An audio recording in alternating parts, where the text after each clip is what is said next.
Mm, all right. Well, the quality's going to be up. Apparently, I got a lot to learn about stream setup for YouTube as opposed to my other platforms. But who cares? It's for fun. Only Michael's going to watch anyway. Fuck that.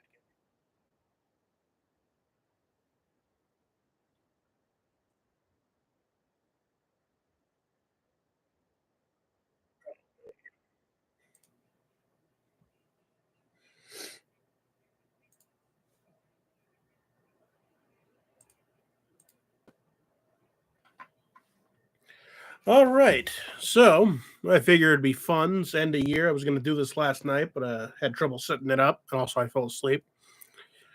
Just to sort of, you know, see what I've been doing.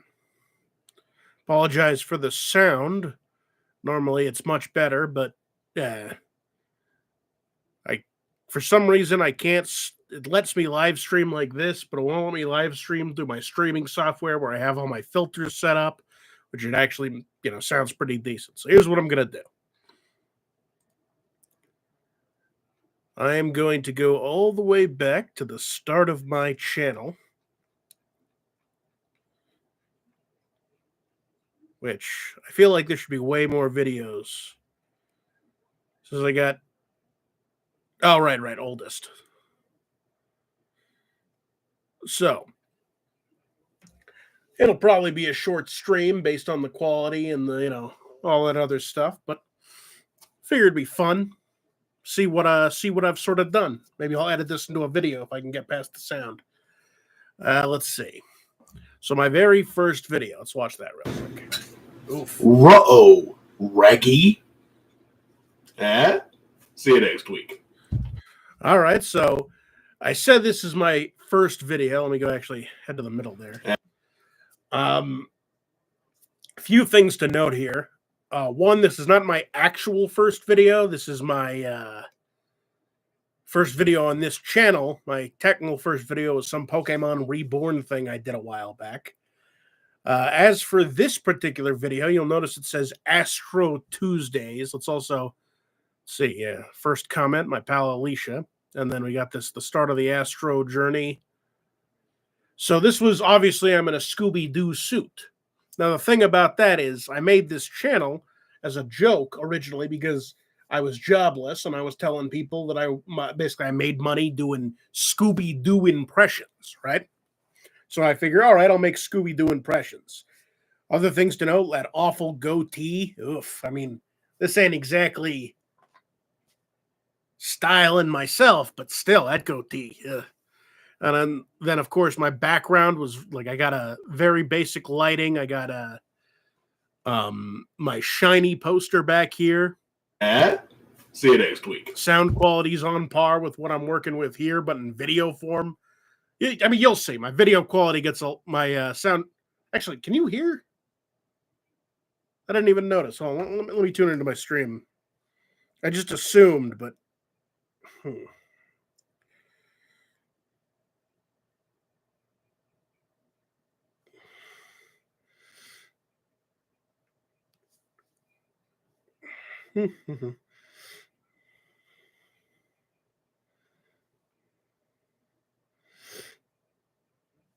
I'm just going to play that video again real quick.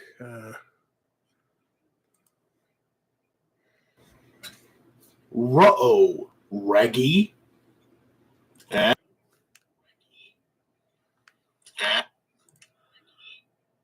Ruh-oh, Reggie. Ruh-oh, Reggie. Fair enough. All right, let's just turn that off. Okay, good. You can be you'll hopefully see the sound quality improving as I go on. So that was my very first video on this channel. Let's sort by oldest again. I'm not going to go through every one. Let's sort of jump ahead. So this one, let's go to this one because it's a different angle, a little longer. Oh yeah. So real quick on the Astro, I named all my videos Scooby-Doo something. And then a few years later, I found out about the classic Scooby-Doo actually was Astro. Hey, it's podcast pasta. I fucking hate you. How's it going, Michael? I finally managed to. Like, the sound sucks because it won't let me stream through my actual streaming software where I have all the filters set up. But yeah, I'm just reviewing my channel over the year. So yeah, obviously Astro 3, I changed all the titles and descriptions to Astro because turns out Astro was the one who said Ruh-roh. Well, let's go ahead and see. Damn. I was rust relling my ren raggy that I rent through the grocery roar and wrought a relv rack of rondoms. I rove down to the rawledge, fragged round students, and sold them rondoms for rash. All right. Thank you very much. Thank you. Yeah. Thank you. Excellent. See you next week. Good stuff. So you'll notice here the room quality, like the room is different too. The mirror's actually in the background right there. Kept that baby for 4 years. Should probably get another one. Let's I've still got that dream catcher right there, so that's nice. Let's see. Yeah, it's good stuff. Good stuff.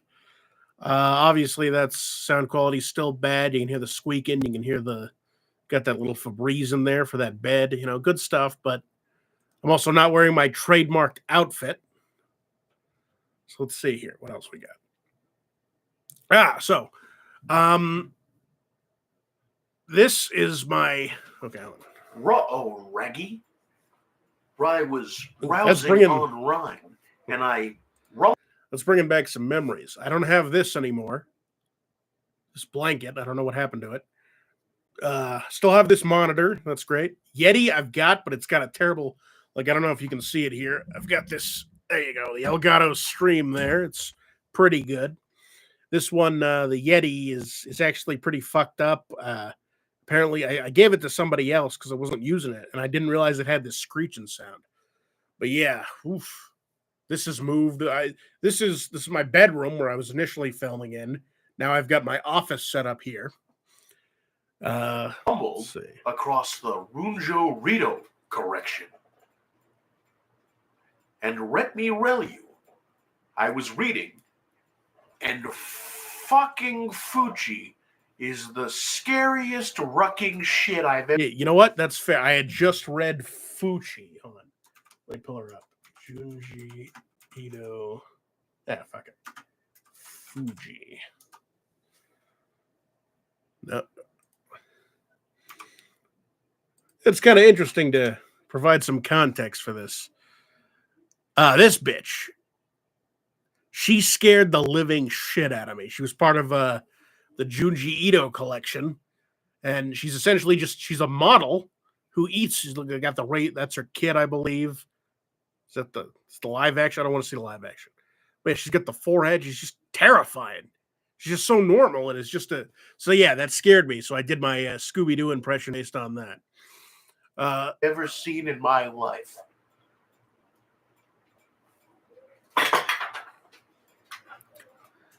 I remember I included this bit here just because I was like, wouldn't it be funny if I just ate some cake? Sure, good rucking cake. Yeah. Thank you. See you next week. Okay. It's I should also the view counts here. 10 views and a comment by Alicia. She used to comment on every single one of my videos. Now, not so much. Occasionally. Oh yeah, this one I'm not going to watch, but I had the robe. It's pretty good. So this is the start of my current uniform. I've got the hat over here. Hello. Unfortunately, this video is just an announcement. I'm not going to wear it because But I've had to cancel this week's Scooby-Doo impression due to the passing of my pet bird, Simon. I don't know. Rest in peace, Simon.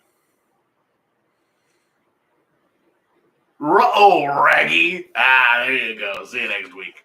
All right. Once again, another stupid video, just me fucking around. But few things to note here. So like I said, I've never actually gone back and watched all of these. So right here, this is a very expensive set of dice I got for Christmas.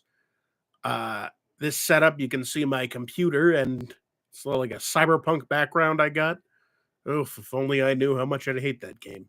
The background isn't from Cyberpunk. It was just Cyberpunk themed because I was excited. So yeah, that was the start of my sailor shirt costume. I actually need a new one. This one's really faded.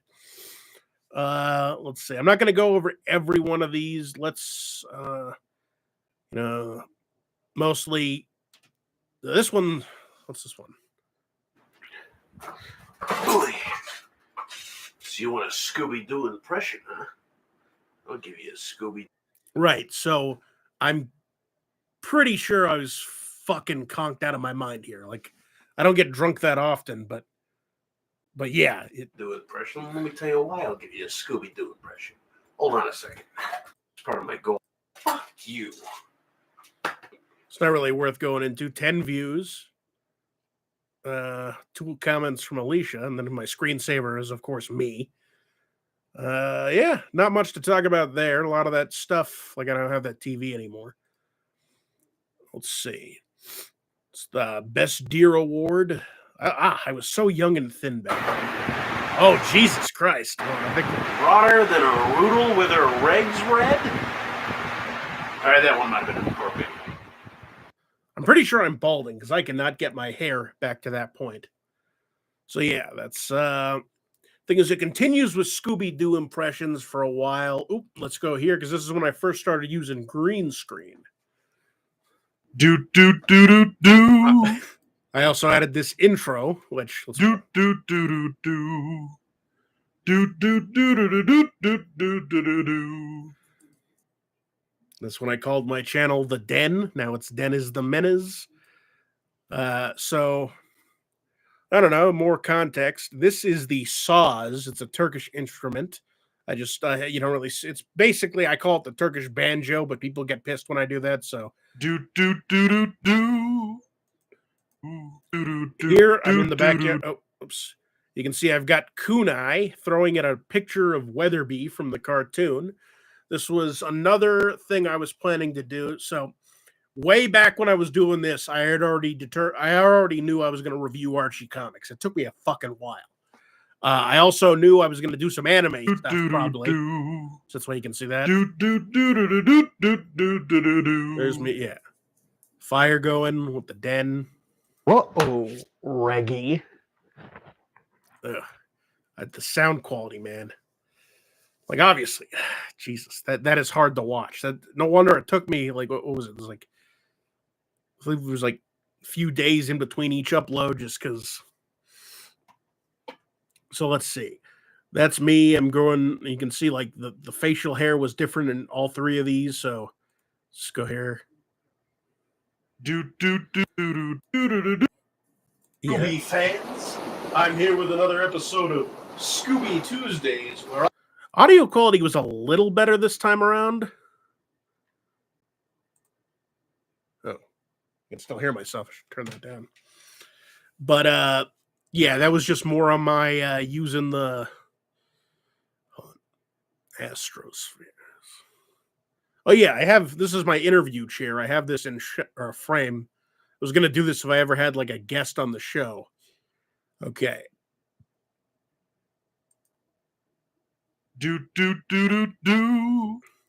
So this one, real quick, is simply me. Obviously, it's the intro. Let's go past that. This is me doing my voice reel. Well, actually, you know what? I'm excited about this because I obviously now what I do is I dub Archie shorts and then I also do my Archie reviews and other stuff. But I only formed my basically I forgot what my original Archie impression was. I wonder if it's similar. Let's say. Russ. Hey gang, let's all head down to Pops and have a milkshake. You know what I'm saying? Okay, so now I tend to go. Let me pull up an Archie. Here you go, Michael. You're still there. It's harder to tell with YouTube, but hold on. I use my voice for Reggie and Jughead because I like them, so I want my voice to be them. But for Archie, I tend to go a little. Hey, gang. I try not to let what I just saw influence me on. Of course. Reggie, you want to go to the chocolate shop? Let me see. Milkshake. You know what I'm saying? But little different. Now, these. Hold on, let me read the comments too. To Alicia, like I said, Alicia was the only one commenting back then.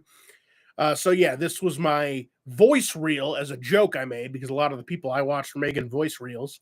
And I do want to be a voice actor to some degree. Like, at least I wouldn't mind having my voice in some animated things. So let's go ahead and. Thank you for waiting. Now this is my full power.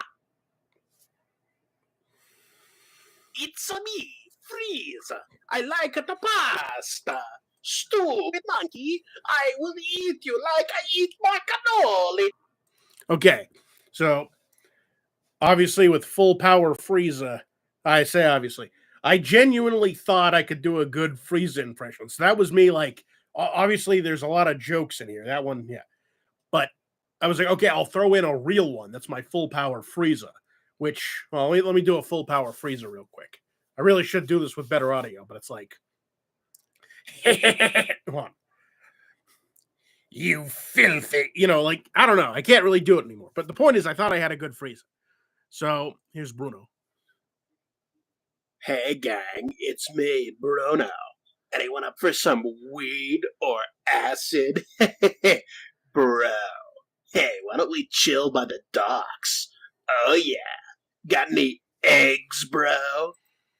Okay, so for that one, obviously, Michael, you know why I did that. It's a funny Bruno, but I just want to point out, I always thought the docks were funny. There was something funny about the docks. It was really funny thinking that people would go to the docks. And so that's why I threw in that line about, let's go hang out at the docks, bro. Fear, because hope has arrived. That was another real one. I'm skipping past the real ones because those are, like I said, it's cringe. Did I spelled Weatherby wrong. What the fuck? Did I? It's me, Weatherby. I'm always angry and beating my students. And Okay, yeah, sorry. Here's the good. Shit! Here's the good one. I hate Weatherby. That's going to be demonstrated in a new video. Let me see how. I really love my Obama. I genuinely think it's good. I don't know if it. Fellow Americans, I've gathered you here today for an important announcement. Okay, my Obama this time wasn't that good. And then I end it with Bruno again. It's me, Bruno. I literally just replayed the clip. Okay, that was a fun video. This was obviously this was all for fun. None of this was, I wasn't expecting to get 1 million views. Okay, so quick little Back back to the intro. The 1-year anniversary of this Scooby-Doo tube. And to celebrate, I've managed to line up a sponsor.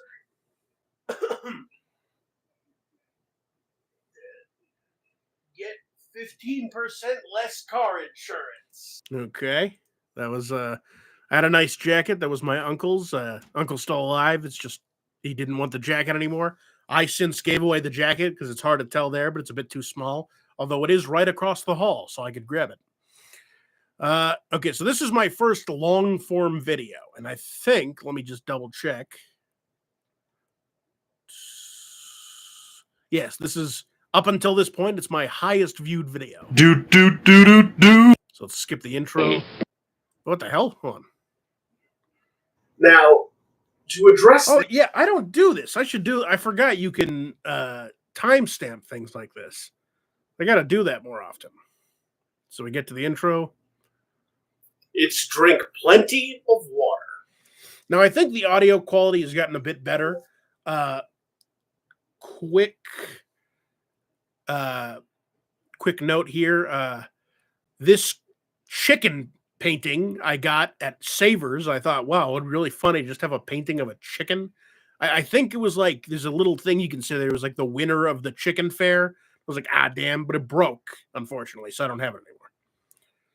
This is my top 5 Scoobies. Oof. All right, now it's time for the Scooby Don't of the evening. Well, we've got 4 more for you, but this is the first one. Don't do drugs. They're bad for you. They kill. And honestly, they're really good. All right, for the next Scooby-Doo, Yeah. should- Once again, you can really tell Oh, hey, Peach Oak Vintage Cube is also streaming. That's good to know. Oh shit, I lost my one guy, Michael. Anyway, so for this, my don't do drugs segment. To bring a little joy into each. Right, you can tell my audio's not too great here because with the each section going in, there's like a little. Did I do more than? Great cheese. Oh, actually, let me see that bit. I owe it to myself to see that bit.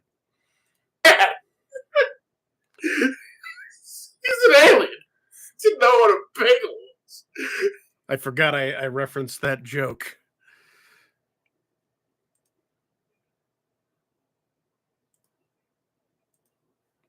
I'm gonna post my stream in the Hot Soup Discord just to see how that goes. Oh shit! No, I pasted my video. Hold on.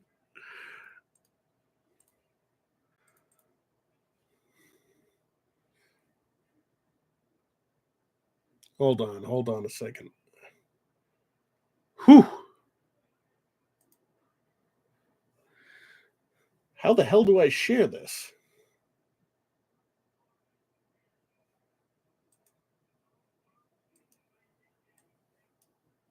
Give me a second.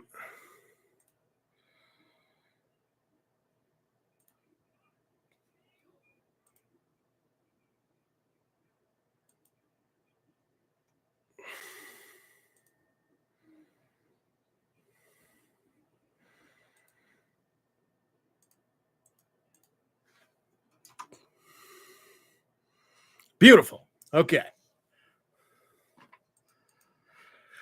Anyway, I don't know. So where was I?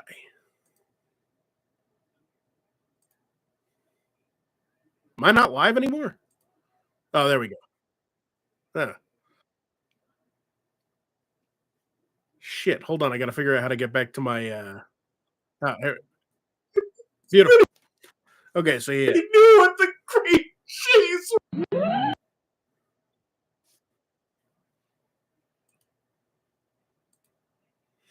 Okay.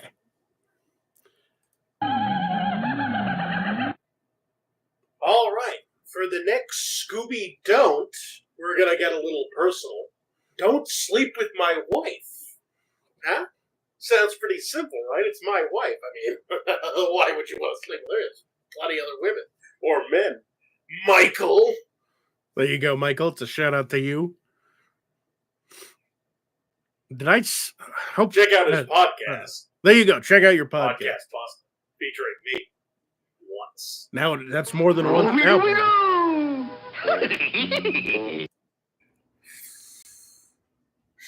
one sec. Oh, okay. Yeah.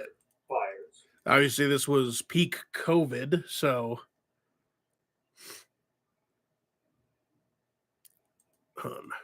I enjoy some of these bits. Contrary to what Obviously, Crocodile done. You got this other bit where piles of. We had so much water just lying around that I was like, oh, what if it's it's a background comedy. It's. He says they're all knives, all right? Every single one of them.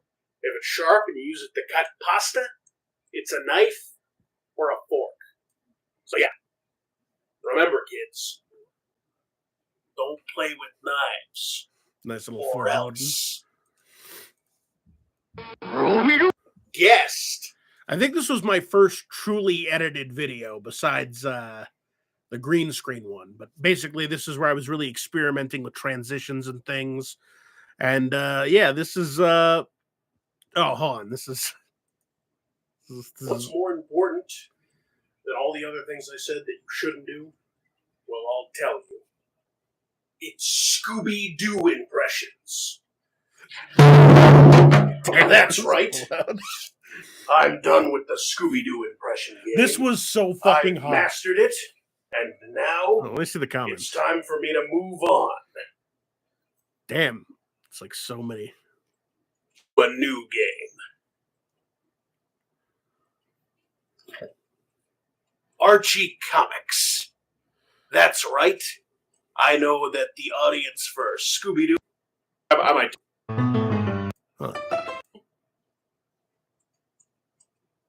Goodbye. Ruh-roh, Reggie. Looks like we got a Rarima. I might do more. I don't know. I like that ending. This is, I don't know. Why did I get rid of this? It's badly edited, but I really like that as it helps with this. But, I also like how 4 minutes and 35 seconds. That was my test stream. Yeah, I liked that video. Obviously, the audio is still bad. And you'll probably notice I said I was going to start doing Archie reviews. So that was top 5 Astros. Let's see how long. It's 3 years or 3 years ago. First Archie review.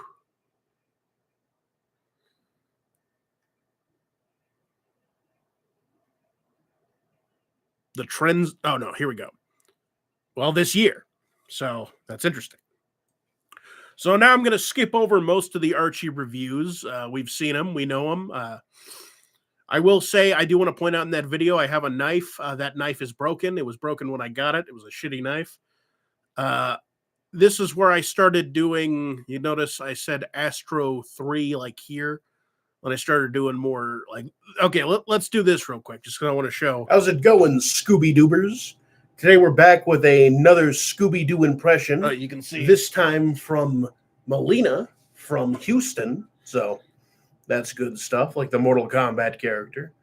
All right, and the quote this time is, "Ruh-roh, Raggy, why are you wearing that Ray suit?"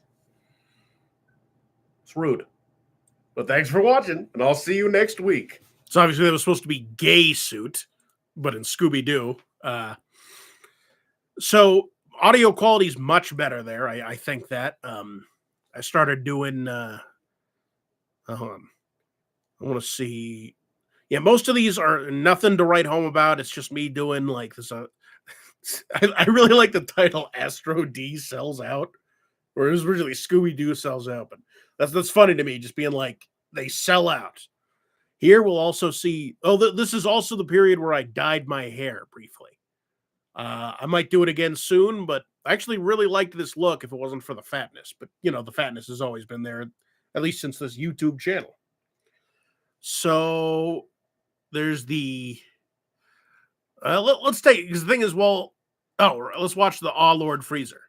How are you, Scooby doing? I'm waiting here at an industrial freezer for the repairman to come.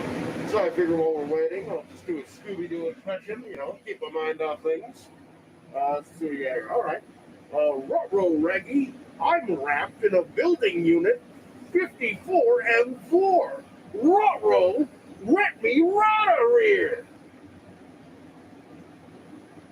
Okay, see you guys next week, hopefully. So I was at work. I worked at Jimmy John's back then. They actually did lock me in the freezer, it turns out, as a joke. If I could describe Joshua Graham in don't want to give Leon toxic. Yeah, obviously the audio quality is still bad. I fucking got my phone out and just filmed sideways. But let's see. Chicken poster's still there. There's my communism flag. My friend Alicia got that for me. Flintlock pistol, also my uncle's. Little neat souvenir. Let's just look at this one real quick. How's it Scooby going, folks? You may have noticed I took a day off, and that was so I could put a bunch of quotes into my professional journal right Do I here. still have my Ariande Grand Plans book? Hold on a second. Is it over there? Basically, I loved this book because it's just, I really wanted to write like a manifesto in it. Like, how great would that be? Like one of the school shooters. Obviously, that's fucked up, but like, you just found it. They wrote it in the Grande Plans book. I don't know. Point is, I actually do still have it. I haven't filled it up because I haven't figured out what I want to do with it. But yeah, let's go back here.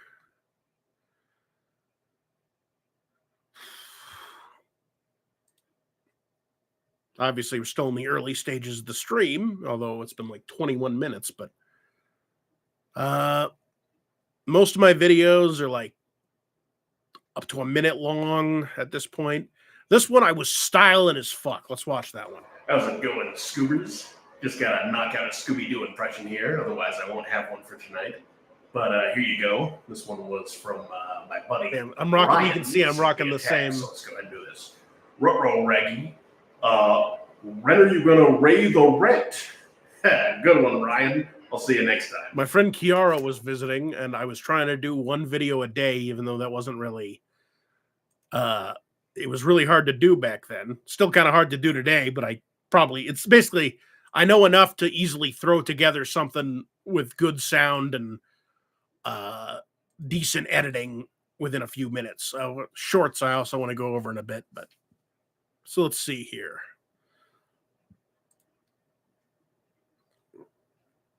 Oy. Nope. Popular wool. Let's see. So yeah, you can see there's a sort of evolution over the time. Here I started doing videos for TikTok, although as you can see, I just felt. What's new, Scooby Dudes? Today's Wednesday, which means it's time for another Scooby Doo impression. And as always, I'm here today to tell you I'm not Dennis. I'm his twin brother, Denos. Huh? Bet you didn't see that coming, you Scooby freaks. And let me tell you something. This guy's not as innocent as you make him out to be, huh?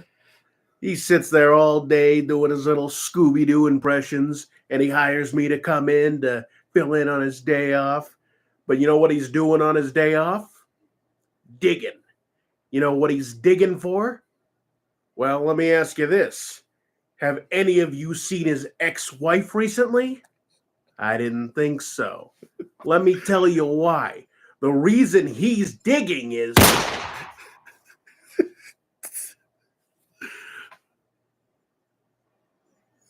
Rasta Ravista, Raby. I actually really like this one. 8 views. This is Thank one you of my all for worst watching, ones. and I'll see you next week. Alicia appreciates it. That was 2 years ago. We're at the 2-year point. Audio quality's. This is on my phone. Did I upgrade my phone that time? Oh, man, maybe I should go back to doing some skits. I'll get that in the second one. So, yeah, you can tell the numbering was really stupid at that point. I don't remember why I skipped from 33 to 48, or if there was like, hold on, let me. So this one is my first one after going through all this. What's new, Scooby Dudes? Today is Wednesday, which means it's time for a standard Scooby Doo impression. And today's Scooby Doo impression comes from. Ooh, sorry, got a little something in my throat there. Today's Scooby Doo impression comes from a Ginger from Rhode Island. And Ginger says, Ruh-roh, Reggie. Rade, I met the rub of my wife. Right. Jesus Christ. I forgot. Unfortunate. You can see there's a that vocal I booth had to back will there. him. I don't know if it helped at all or not, but I stopped using it. Oh, okay. All right. Looks like we got a confession Basically, to this is what murder. See you guys next time. I had decent time, and I still have decent time, and I think. But yeah, that one was it's pretty good. Yeah, there's a vocal booth. We open there. on Archie Oh, asking that's not there. Jughead what he plans. No con. Oh, God. We're not there yet, but I do want to talk about that. Hold on. What's new? Is it obviously I'm skipping ahead a bit? Oldest. And I'll start doing tabs. I hate going back to the oldest. I keep. So, right. So after all that, hold on a second. This is my approved by Miguel meme, which that was just a video I did. It was funny meme because I was playing this emulated, and it's a fine body. It's just, yeah, Ginyu hits on high school girl, then fists himself. Okay, and then this one is another meme one I did. They challenged me to beat their record. I didn't think the thumbnail would be this small. Let me see if I can zoom in. Oh, got to hit that sweet spot. Oh.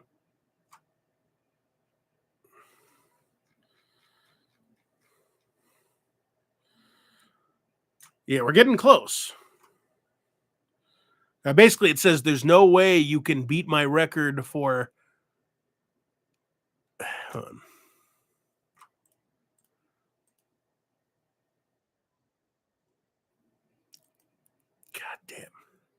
There's no way you can beat my record for most bees on my penis after putting or after putting honey down my pants. And there's another word there, but yeah, basically it's just like, there's no way you can beat my record for putting like most bees down my pants after putting honey down there. And I put, you're right. And then the video is just me going after the intro, which this is my new intro, by the way. Not my new intro, but after the first one. Like this a bit better. Showing off my editing skills a bit. Very basic, but there you go. Me getting hit by the...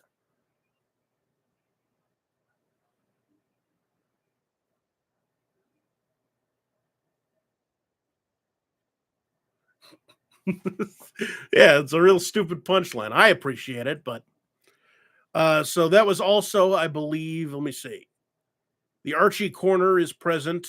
I call it the Archie Corner because you can see... damn, 2 years. I used the chicken thing here. New Scooby Dudes. Been a while since the last update, and I'm here to tell you why. It's because I was lying. Oh, actually, okay.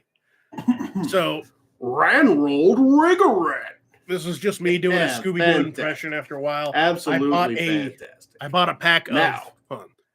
I bought a pack of poppers for you putting... Oh, yeah, I got to get a new webcam, too. This one keeps zooming around. But yeah, I got a pack of poppers, which essentially you put them in a cigarette and then it's designed to blow them up. Essentially just a really small firework. I'll be signing off. I was really scared because I had I'll shoot practiced you all. before, but I didn't have enough to... I think you can see me tense up right before. Let me see.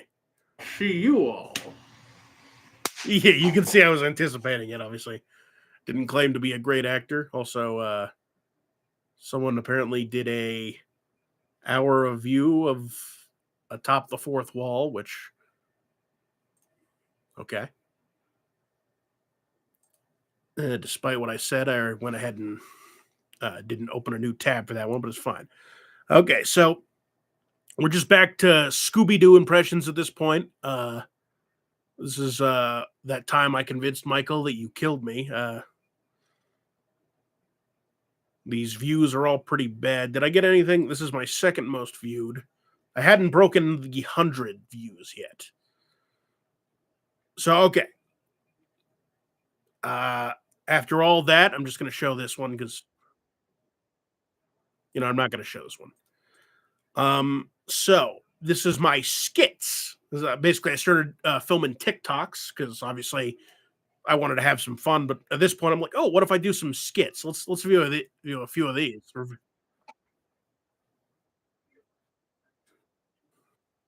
So this was after I had watched. This is an anime called. God damn, I can't remember. Yowamushi Pedal, right? And at least I think it was.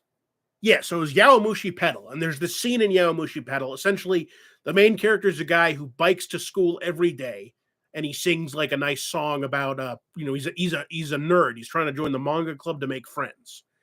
But the thing is, he also bikes to Akihabara every day, which from his school is like a really long trip. So he goes there, he sees somebody, and the person notices that he's really good on his bike, and it sort of spirals into him joining the biking club, yada yada. So I'm really concerned with the amount of I don't want to look at a lot of these these recommended videos from me. Oh, you can't see it from there, but wait, hold on. Well, shit. I didn't even realize you can't see a lot of the videos I'm playing because I'm opening them in a new tab. All right, well, if you could hold on, can you hear them? Let me see that.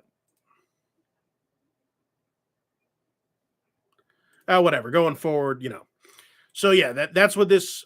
Damn it! Wow, that's pretty impressive, new kid. You almost beat the record. So yeah, as I was saying, basically, there's a scene where he's biking against some dude later on, and he loses a race. And the guy was like, "You're pretty good. It's hard to beat me." And then he looks down and notices his shoes are the wrong kind of shoes. He's like, he has that thought process, like, he beat me without the right kind of shoes. Imagine how good he'd be with the right shoes. So I made this skit. Record time. Oh, I'm sure I was just lucky. One moment, I have to tie my shoe. Wait. Hold on. Are you telling me he was wearing improper footwear this whole time? Ooh, sure is hot today. I can't believe I haven't drinking any water since 3 days ago. Whoa, this guy ran like that while he was thirsty? This guy's insane. I think that's the coach calling me. Hey, could you do me a solid while I'm talking to him and hold on to my sports cup, which has been passed on from my father to me? Sure, kid, no problem. Wait, why did he want me to hold this? So obviously the joke there was it gets increasingly more ridiculous, and it's like eventually he's got the fucking Kokoro Connect is a God Japanese damn it. Actually, hold on, I'm gonna save this for later. I like watching these guys because of a new project I'm doing. But yeah, so Oh, that's pretty. the joke is at the end you put the cup on, and then he's like, "Wait a minute, what the fuck? Why am I even holding this? Doesn't make any sense." So that was the start of my skit journey. Audio dropped a little bit there, but obviously this is still pretty early. So let me see. The skits I think I'll do. I don't know if I'll skip any of them, but let's see. So this one is I just watched Seinfeld. Hey, Gary. Hey, Kumler. I don't like this one that much just because like I was trying to be Kumler, you big goof. I'm gonna find that pop. Save it, Charlene. He's a lost cause.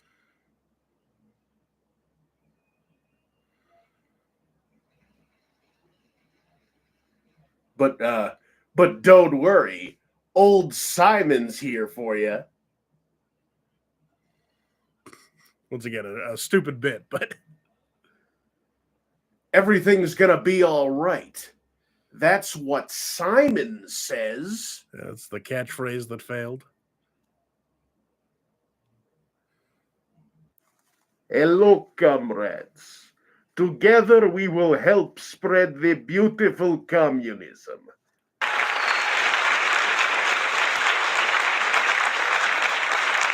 Oh, come on! So yeah, that was obviously a little thing to note here. Spread the I was watching a lot of other content creators do these kind of skits. That's why it's filmed in the TikTok like vertical camera. But for some reason, I don't think YouTube had shorts this time. Like when I released this, but then again, a year ago, and then yeah, Alicia, someone found the soundboard. Fuck you. So I just did this thing where I'd play different characters by writing their names, like if it was someone famous. Let's see. Also, at this point, I believe that was my highest rated video. So let me see. So once I started doing the skits, 57 views was my highest. I wish I could share the screen for the. So the Great Weeb Detective. This one was.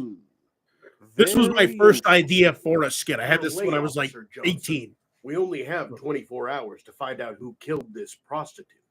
Sorry I'm late, Weeb Detective. I was busy interviewing the victim's coworkers at the brothel. With my penis. Did you discover anything about the murder? Yes, I've discovered the murder weapon. The murderer used a karambit. This is a type of Indonesian knife that's commonly used in certain martial arts. It's also very popular in the West. By examining the knife, I also found out that this one is made of a plastic, implying that it's a training knife.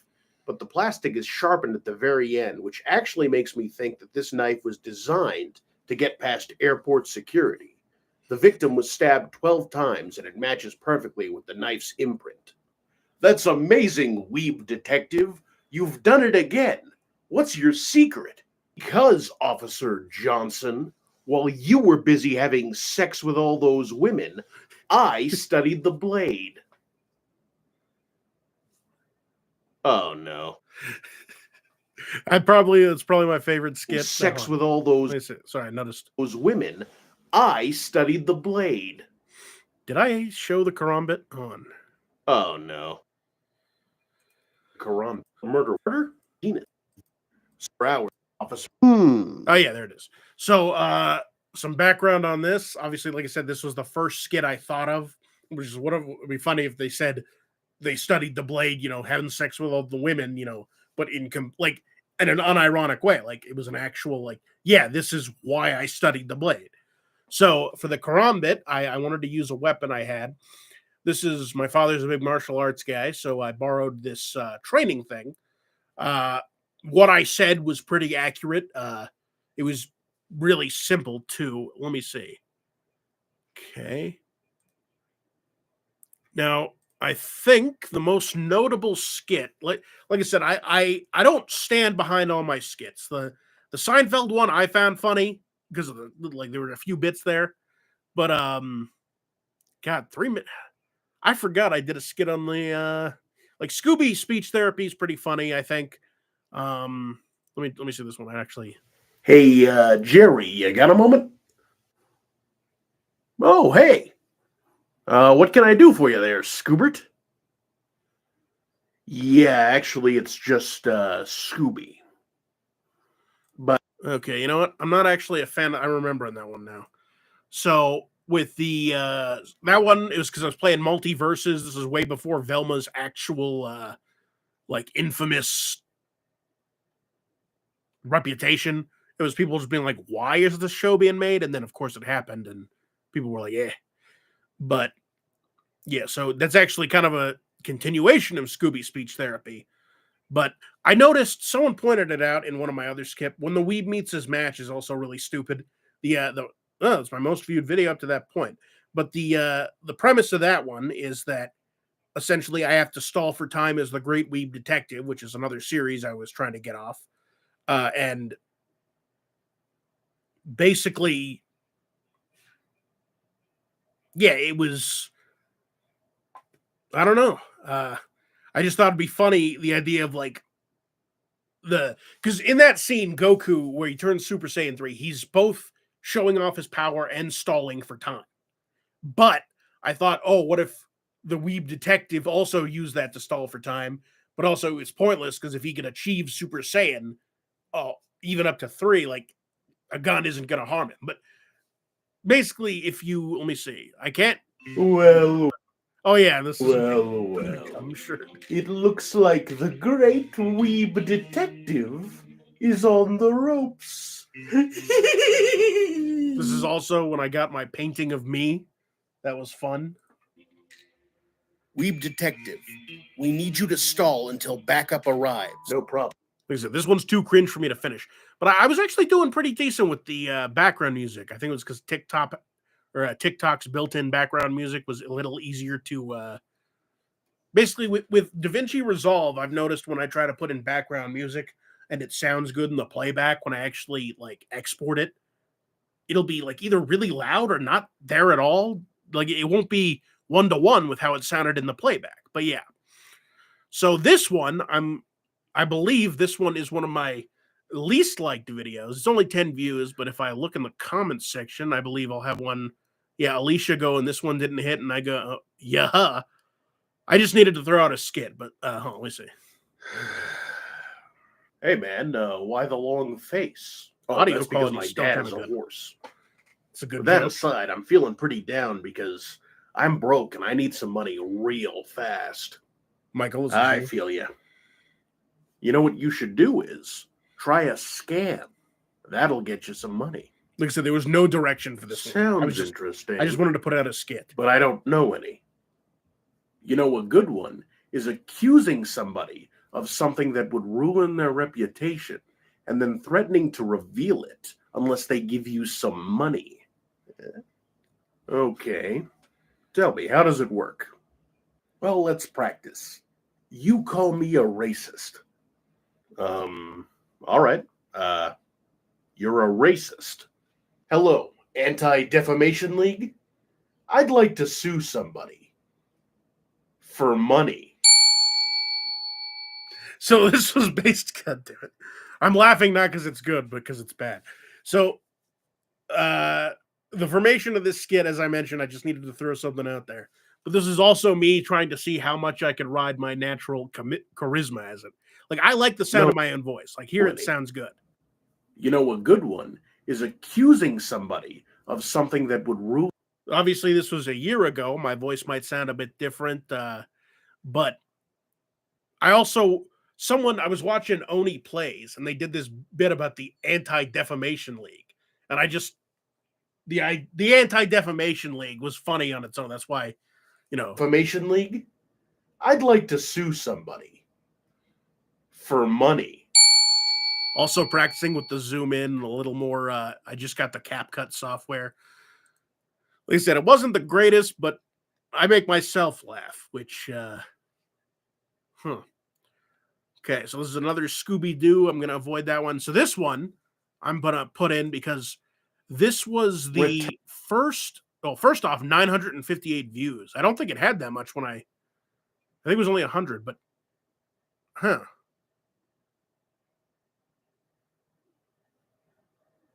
So yeah, this is the first time I had some non-people I know comment. And this guy pointed out, let me see, how's GED Boxing doing? I can't show it because I don't want to 15 subscribers. So basically, basically said I dragged the punchline out, which I said, fair enough. I said, thanks for the honest feedback, because back then, and even now, no offense, Michael, I haven't asked for feedback in a while, but I don't know. I shouldn't expect people to know how to give feedback, but a lot of times I'm like, I want people to review my videos as if they paid to watch them, because I'm trying to make good videos. So, I understand that it's hard to give feedback, but everybody I asked is always saying, oh, it's good. You're a funny guy. But I don't know if they actually mean that, or if it's like, well, it's a hobby. I'm not going to actually give him criticism on the level of somebody. I'm not going to criticize it like the new Starfield, Well, let me watch it. 2 minutes. Turn down sparse. Okay. Messing with sound effects. Got that. Well, nice I little, just beat the bug gym. And since this league doesn't require hitting the gyms in order, I think I'll hit the... You know what? I do remember this one. It was dragged out. I'm not going to subject myself or yourself to that, but Now, the video where I made it, let me see. It should be a little... I wonder how far... Okay, so this one, I also got comments on TikTok. I stopped uploading after uploading a few of these. Let's see. We're about to get to the bread and butter, but I want to see, did I do any more skits after this? I swear I did one more with Pokemon. Let's see.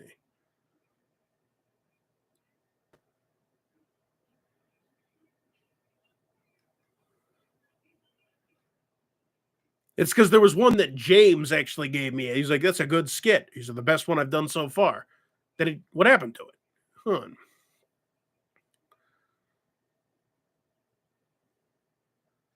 Is it further up? This is interesting. Huh. So yeah, at this point, 958 was the most views I'd ever gotten. It was crazy. Yada yada. Let's watch so Weeb Detective, last one I made.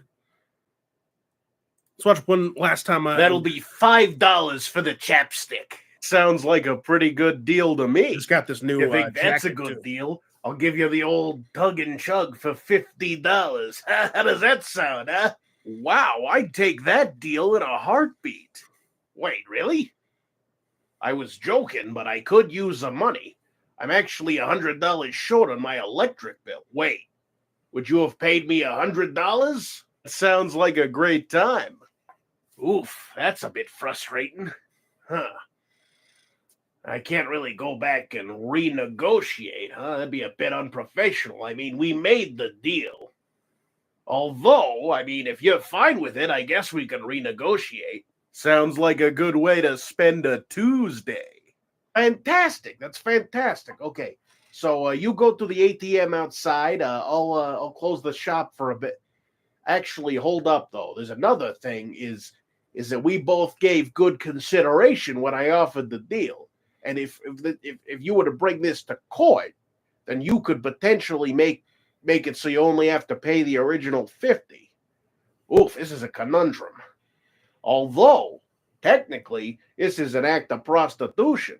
So actually, it's a void offer under the table anyway, so we may be good.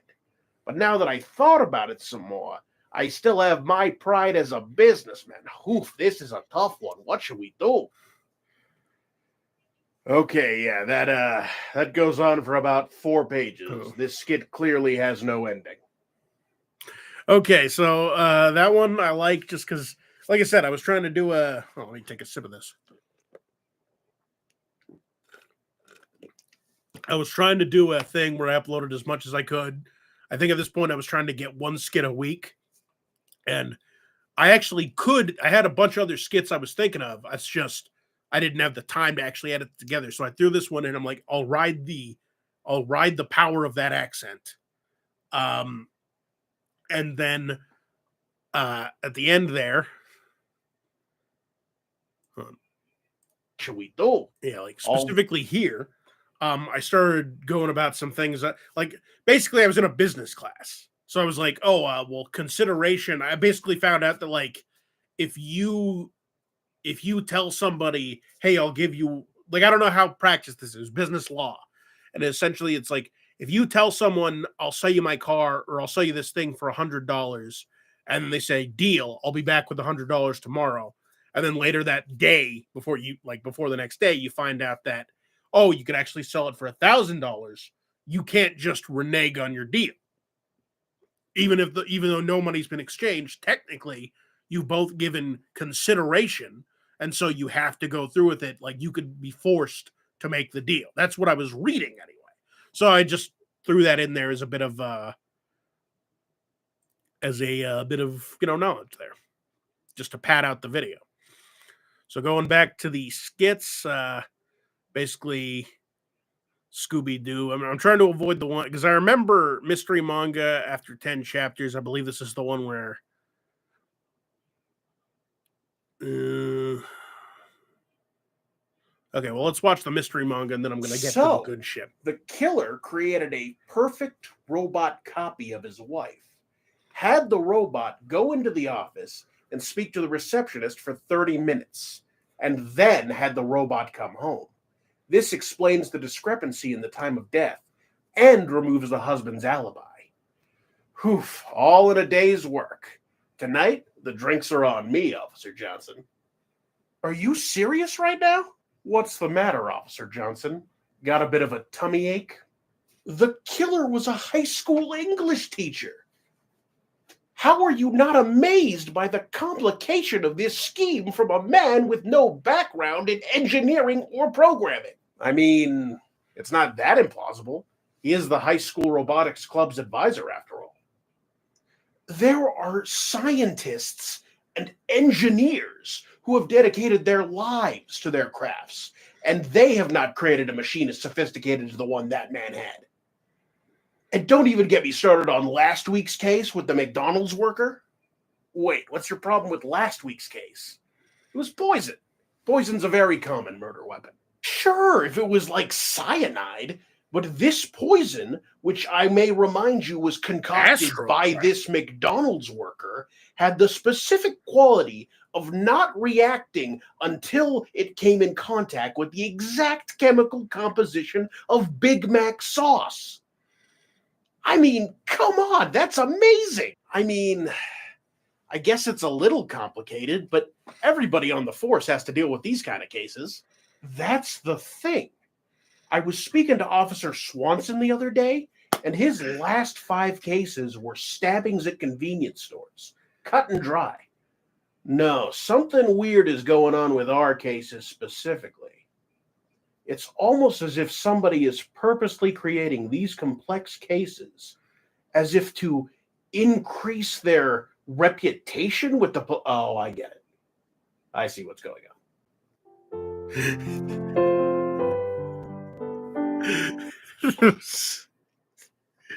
Boy. I don't know if I'm jacking myself off here, but actually, I didn't remember that. That was so the buildup was I was trying to take to heart that like when I was told I was long winded, I was like maybe I am long winded. So I also knew that part of the problem is my punchlines weren't really, it's like I don't really have a good punchline like the one where I'm the Super Saiyan 3. It just ends with me being like Officer Johnson here being like, hey man, and can't believe you broke my mug or something like that. But Going on with my delivery is their not the best. reputation with the. Oh, I get it. I see what's going on. But I really like that. Like that wasn't the original ending. It was just gonna be like. It was just gonna be like, oh, it is weird that we're getting all these cases. But then I just thought it'd be funny if like I needed a twist. That was also the case in a lot of mystery manga, right? They just throw in a twist when it's not necessary.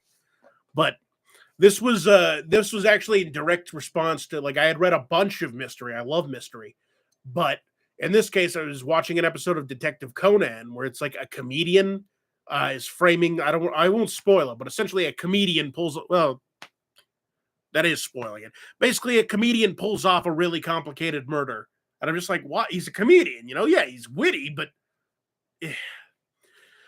Anyway, I also noticed a pattern. I say I mean a lot.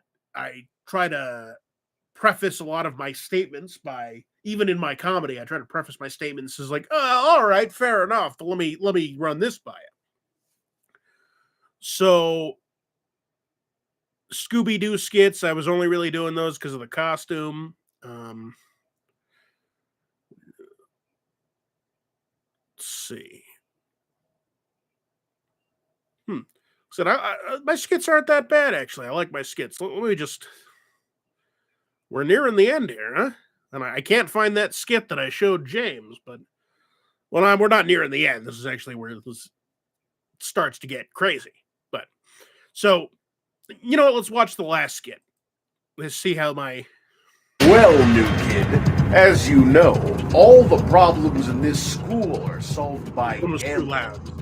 So name your game, and we'll play for the final time for the deed to the school. All right, what's the capital of France? Now that's what I call a Wait, what did you just say? I asked you what the capital of France is. If you can tell me the answer, you win the game. Wait, that's it? That's kind of lame. I figured we'd do something more climactic for the final gamble. Like, I don't know, maybe play a card game where if you lose your hand, you literally lose your hand.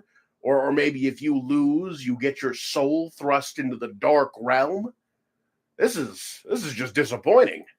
You see, I was actually gonna do something like that, but then I realized that this school's entire curriculum centers around high stakes, high fatality parlor games. So I figured there was a good chance no one would be able to answer a basic geography question. So, yeah. All right. Is it Stockholm? I'm sorry, that is incorrect. Fair enough. All right, here's the deed to the school. I guess you're going to be turning this back into a regular school now, huh? Oh, oh no, the damage is done. I just figured we'd turn it into a casino and drop all the pretense. Yay! All right, so that one, inspiration for that was I had just watched this, or I'd read this manga. Once again, gambling and mysteries are my favorite genres. Gambling only if it's not a specific, like I don't like poker, if it's just poker. I like games of chance and of course the cheating and the mind games. So I had just read a series called Gamblefish, and it was weird to say the first. So it had a really interesting premise to start, right? Basically, this guy is the son of a famous gambler who went missing. So he goes to an all-gambling high school, which is very common in Japanese media. And of course, he's the glasses wearing, real smart type, and he's got a 10 yen coin, right? And he says, "I'm gonna double this every day until I get to I lose like 100,000 or a million yen, like a really high number." I really liked that concept. Basically, it starts off with him even using the 10 yen in the first gamble. He abandons it really quickly. Even at the end of the series, he's like, "Hey, remember what I said I was going to do this? It was really stupid, huh?" And I'm like, "Fuck you, dude. You can't just set it up like that." Anyway, it's got some real crazy stuff going on. But I was just like, it never shows these people learning anything. And so that's a very obvious joke was born. And that was the last skit, or at least the last skit on this channel. I'll have to. Did I link him a TikTok? Why the fuck didn't I? So I'm just gonna look at my maybe. Oh, you know what? It was probably shorts at this point. So let's go all the way down. That makes sense. Right, there it is. So you can see here, I started doing shorts when they released. Shorts are by far the most popular. Like at this point, this one, it's a highly disliked video. You can't see dislikes anymore. Reggie, I sure like to reap. I was just at I was drunk as hell, and I just wanted to release. I was just at the dog park doing some research, and they kicked me out for some stupid ass reasons. So today's Scooby-Doo quote is, "Ruh-roh, Raggy, looks like the government is racially biased." No humans at the dog park, Jesus Christ. I was just at the... That was just based on a funny picture I took. It's gonna be like I'm gonna get to the. I forgot shorts. Shorts are how I got to where I am with my 317 subscribers. There have been other videos that contributed greatly, but usually I got like one subscriber a short once I got to the Archie stuff. So this is when I got the squirrel costume. I'm gonna skip past most of these Scooby-Doo impressions. Let's go straight. So this is the skit that James said he liked, and I guess I did 3 more skits. So let's you know what I'll do? Hold on. Shit, can't see that. Okay, good. You can't see that. Basically, okay,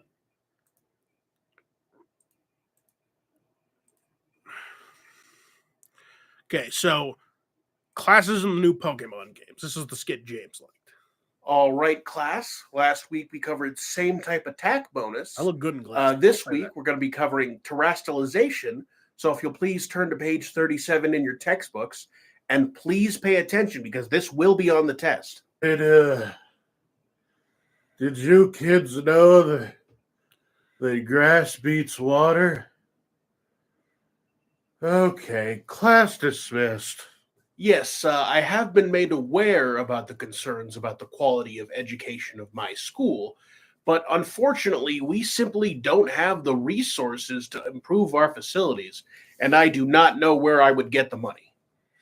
Now, all right, let's class. pause that. Last week, Let's see the comment. It's probably Alicia. Yeah. So obviously, in this case, the new games had a really not robust, but had a better schooling system than traditionally showcased in Pokemon games. So I just thought it was a funny bit. I had the props too. I had just bought some stuff. Let's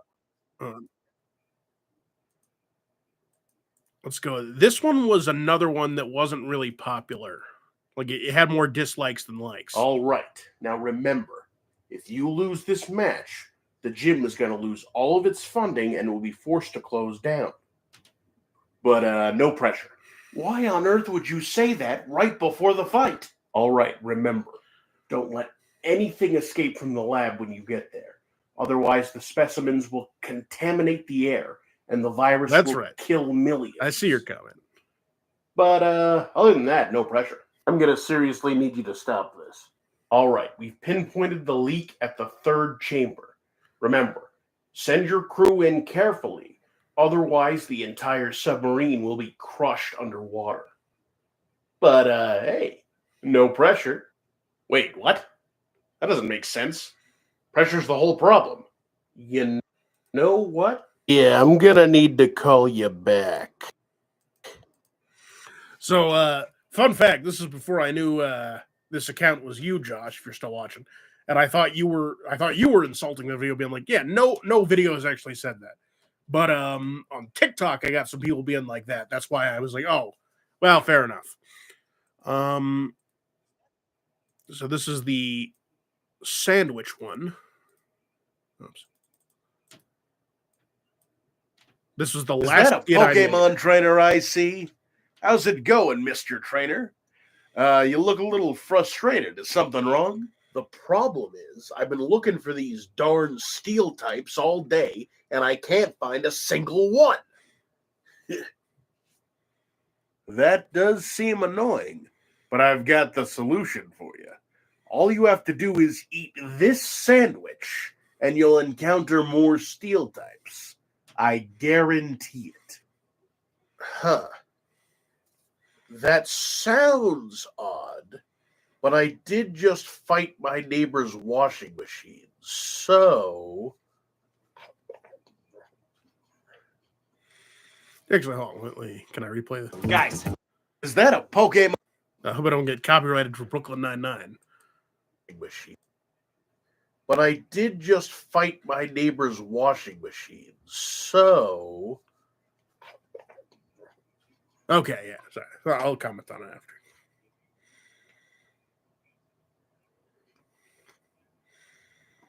So when should I start finding... Okay, so that one, I really was trying to get somebody's help for that one. But the premise of that is, obviously, in the new Pokemon game, your type, you can increase the chance of encountering certain types with certain sandwiches. And this is how you shiny hunt certain. So it's like, oh, you want to shiny hunt the ice dragon, you eat an ice type or a dragon type sandwich, and then just be in the area where the thing spawns, because it's the only ice and dragon type. Like, you'll have a high chance of encountering the shiny. So I just thought it'd be funny. It's like, oh, what if you just got hit in the face with the frying pan? I really wanted to do a frying pan gag. All right. So, without further ado, my first short that was an Archie voiceover, which I still do to this day. In the comic Spat Chat, Betty and Veronica are seen arguing for unknown reasons when they both agree to stop because it's foolish. When they try to recount why they had the argument in the first place, both of them list off the reasons they were mad, causing them to immediately get back into the argument again, even in the exact same poses. That's good stuff. Okay, sorry. So what happened here was I was trying to figure out a way to incorporate shorts into the channel. This is before I settled on my actual setup. And I just did a mini version of what I was doing with regular Archie comics where I'd review them. But it's a lot harder to do in like, basically it's like a very short gag. So that one was, does it say how many views it got here? That doesn't. It got decent likes though. If it has, typically likes are proportional. It's like 10% of views will have, or likes are about 10% of views. So maybe like 200. Let me see. Let me go back and. Is that a Pokemon? All right, class. Last week we covered same type of... So going back to shorts.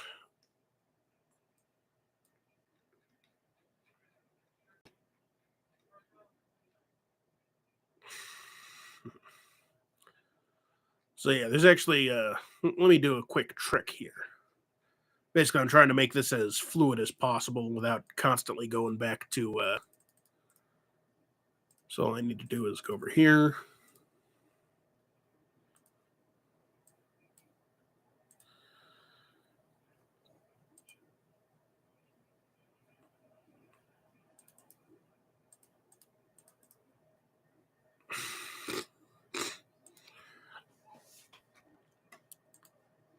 Okay, so that being said, let's go all the way down. Before I watch my next short, let's actually watch my very first Archie video. So copy the link address. Whoa! Almost didn't see you there. I guess I was too busy reading these Archie comics. What are Archie? So let's go ahead and talk about the setup right now. This is the Archie corner in its full power.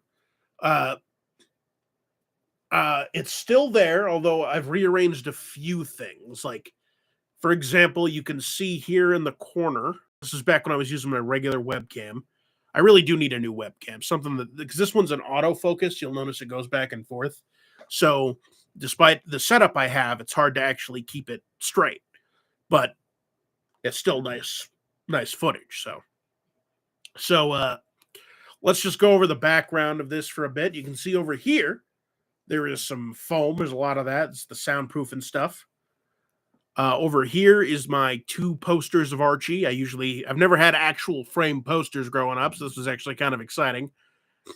My standard Febreze, my Tom and Jerry mug, my laptop's in the back there, and then this is the Friends Trivia Trophy. Fans of Friends will recognize this as the shit. I'm about to lose my Friends Trivia Trophy. God, what do they call this? I've been meaning to reset up. Like, I am perfectly fine with losing this trophy. I will not make excuses, but I need to be actually beaten. I say that what I mean is, like, I want people to watch Friends and beat me. I don't want someone coming in and being like, well, you suck at, you clearly don't know, so I'm just going to take it, which some people do. God, what is that? The Geller Cup. Fuck. Sorry, I might have to give it up out of sheer embarrassment. Then we got the Ultra Ball, or the Dusk Ball, that I used in a lot of my Pokemon skits, but it's just a nice decoration. Very pricey, though. I would not recommend. We got my number 1 edition of Reggie, or not. Actually, no, it's just an edition of Reggie I bought off of eBay. This is according to Amazon, it's a signed script of the cast of Riverdale, first episode. So that's a little fun thing. Up here, we've got a map of Pokemon Reborn, a fan game. Basically, I was trying to include things in the Archie. I call it the Archie corner, but I wanted to include things that would sort of symbolize the content I wanted to make. Because I didn't want people, like, blindsided if I'd suddenly made a Pokemon video, or if I made an anime video. Or a Tom and Jerry or Friends video, you know? Then we've got the Piece de Resistance from my friend Paola. She graciously, for last Christmas, gave me this charcoal drawing of myself. Apparently she's got a Christmas gift this time. I haven't gotten it yet, but I don't know if it can top this one. I don't know if she's even going to try. Which, that's not to say I'll be upset about whatever gift I get this year, but it's just like, this is such a good fucking gift. I might want to reframe it or something. I'm not too big a fan of the frame, which I bought. So that's on me. It's not on her. But I just bought a frame immediately because I wanted to hang it. But yeah, so let's go ahead and watch. Archie Comics ask, well, I'll tell you. The Archie Comics universe typically follows the adventures of Archie and his friends, a group of teenagers who live in the small town of Riverdale. Starting to sound familiar? Well, this is probably because back in 2012, the CW released a show called Riverdale, which is a dramatic take on the Archie Comics universe. I'm zooming out. This show is filled with many dark moments as well as very dramatic plot twists, which contrast the very formulaic and mundane style of the typical Archie comics. While it is true that if you were to go to your local Walmart and visit the gossip magazine and fitness tips section, you could crack open an Archie comic and probably land. Sorry, real quick. I'm not going to go through every Archie video because that's the skits and stuff are 3 minutes long max. Most of these are like 8 to 5 or 5 to 10 minutes. So, you know, but I want to look at the first. Of course, we're going to look at this just so I can compare to the latest. But also, I just want to say for the beard I'm rocking right here, I was going for a bit of a JonTron look. Now this was well past the racist stuff, but damn, the birth of the modern Linkara. Thanks, Bruno.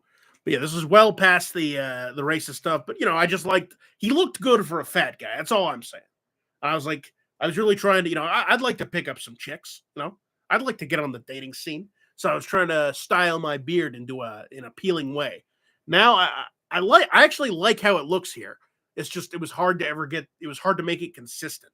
So I just kind of went with the no mustache look, which I'll have to shave that. But yeah. And on a very calm and very boring story that wraps up with a nice little pun at the end. However, if you were to keep digging, you might find some stories that not only match, but put to shame the level of strangeness, the level of darkness, the level of pure insanity that Riverdale has to offer. So without further ado, let's sit back, relax, and crack open a comic and begin reading The Mystery of Dr. Claus. Okay, pausing right there just to go over a little bit. So this was my first Archie video, as I've stated. I tried a few things here. First off, you'll notice that I called this the Archie Corner. That's no longer the name of the series. And the real Doctor Strange is the epitome of madness. I released this around the same time that Doctor Strange 2 came out. And a few other things to note, like the music you can tell is off. You can see right there. I wasn't understanding of this was my first time editing moving text in a video. So I think I do better later on, especially when I add the captions, but it's just, this is a terrible font. You can barely see anything. It should have bolded it, added some shaders, or added shading, but obviously that's not there. The comment section, this probably helped. I found out that more comments, and engagement help push the video. So it's actually kind of been not too great for my latest videos because no one's commenting. But also I gotta, what's this? Formula Finds? Let's save that for later. But yeah, the other thing I want to note of is here, a level of darkness, the level of pure insanity that Riverdale has to offer. So without further ado, let's sit back, relax, and crack open a comic and begin. So yeah, crack open a comic was going to be my catchphrase. It didn't last. You see it a few more times going in, and that's typically still my go-to, if I want to say, but yeah, no. Also, yes, I was heavily inspired by Jean Tron. Besides, regardless of views, I liked his setup. I didn't watch him because of his views, and then his views got released, and it's his old videos were still I laughed at him. I can't take that away. Regardless of but the point is that was the style reading I was going for. The Mystery of Dr. Claus. Our story opens with Archie and Veronica attending the Riverdale Cat Show, admiring a cat who looks like it's not sure why it's there either. They meet the cat's owner, Dr. Claus, a mysterious man who is said to be a frequent winner of these cat contests. And as Archie and Veronica leave to get ready for tonight's cat masquerade, they both agree that the man with the fedora, pinstripe suit, and cape combo did not seem like your average gentleman. After Archie shows why he can never get past second base, he and Veronica get lost on the way to the party, and they stop at an odd house with cat statues and an owl car? Is that supposed to look like a cat? Looks like an owl. Anyway, it turns out this cat-themed house is owned by none other than Dr. Claus and Mrs. Claus, who is currently depriving Santa of her Christmas presents. Is she ho-ho-hoing it up on the side? Or is this relationship really reindeer How's it going, to her? Alicia? Happy New Year. I guess we'll never know. After showing you why I can never get past second base, Dr. Claus heads off to show our duo more cat stuff. So far, audio quality was better than I remember. I was probably a lot more nitpicky just because I was I didn't want to release a bad video, but yeah, I mean, there's not much to say.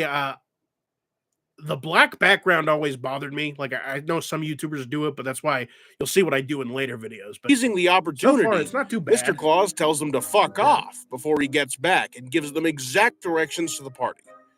Brushing off the strange encounter, despite the woman seeming to fear for their safety, they enjoy the party. Archie also calls Claus a weirdo wolfie, which is ridiculous since wolves are closer to dogs than cats. What an idiot.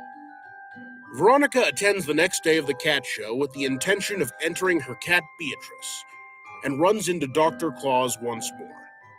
This creepy old cat man somehow convinces this teenage girl to go to his house alone, even after his wife shooed them away out of concern. The doctor tells her he will leave his card at the desk with the uncaring receptionist so that Archie will know where she is. However, this card is swiped by this well-timed cat, ending the first half of the story. Wait, what? Does he have the power to control cats? Or is that just a coincidence? I'd better get an answer by the end of this. It's time to take a short break from the video. Okay, I figured that's a good place. I never did get an answer. Those fuckers. Anyway, yeah, this is a fun segment. Basically, this was back when I'm gonna do one story a video, which I actually do end up shifting back towards, but immediately after that, I changed my tune, like immediately after this video To talk about today's sponsor. Did you know that your internet service provider can see everything you do online? This includes the websites you visit, as well as the porn you're watching right now. So why don't you go over to Podcast Pasta, the premier podcast that's not about pasta, but that's like pasta. You see, if your internet service provider This one's sees for you again, listening Michael. to this podcast, they'll know you have taste and are not a threat and won't watch you at all. You see, this podcast has many things, including film takes, as well as in-depth interviews with up-and-coming creators, including yours truly. So what are you waiting for? Go down to Podcast Pasta, available on most streaming sites for podcasts. All right, back to the video.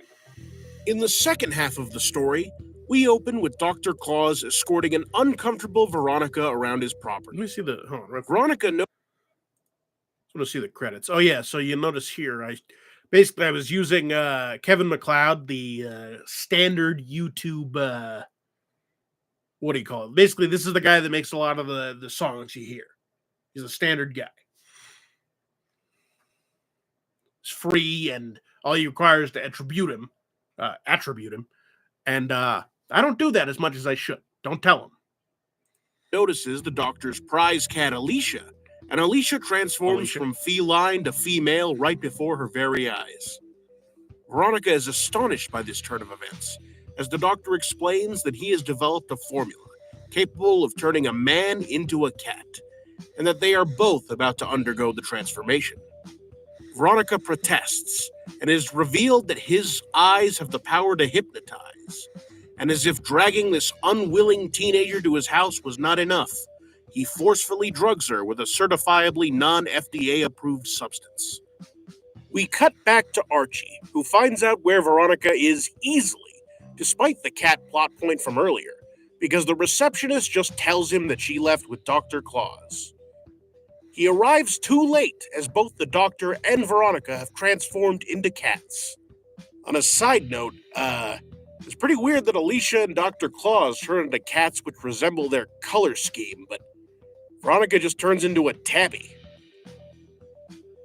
Anyway, back to the story. Oh yeah, so Archie arrives. little part there. I cut out I went a bit more into detail, but it's because I didn't know about cats that much besides the one I own. Basically, I was gonna say I don't know if tabbies can be like black. Might be a stupid thing to say, but originally I had the more to the rant where it's like Dr. Claus, at least kind of like the colors. It doesn't really resemble him, but the color scheme of like the white hair, the small bit of white, and the black cape. But yes, The scene and sees the two cats, confirming to the reader that V and the doc are not just high as fuck.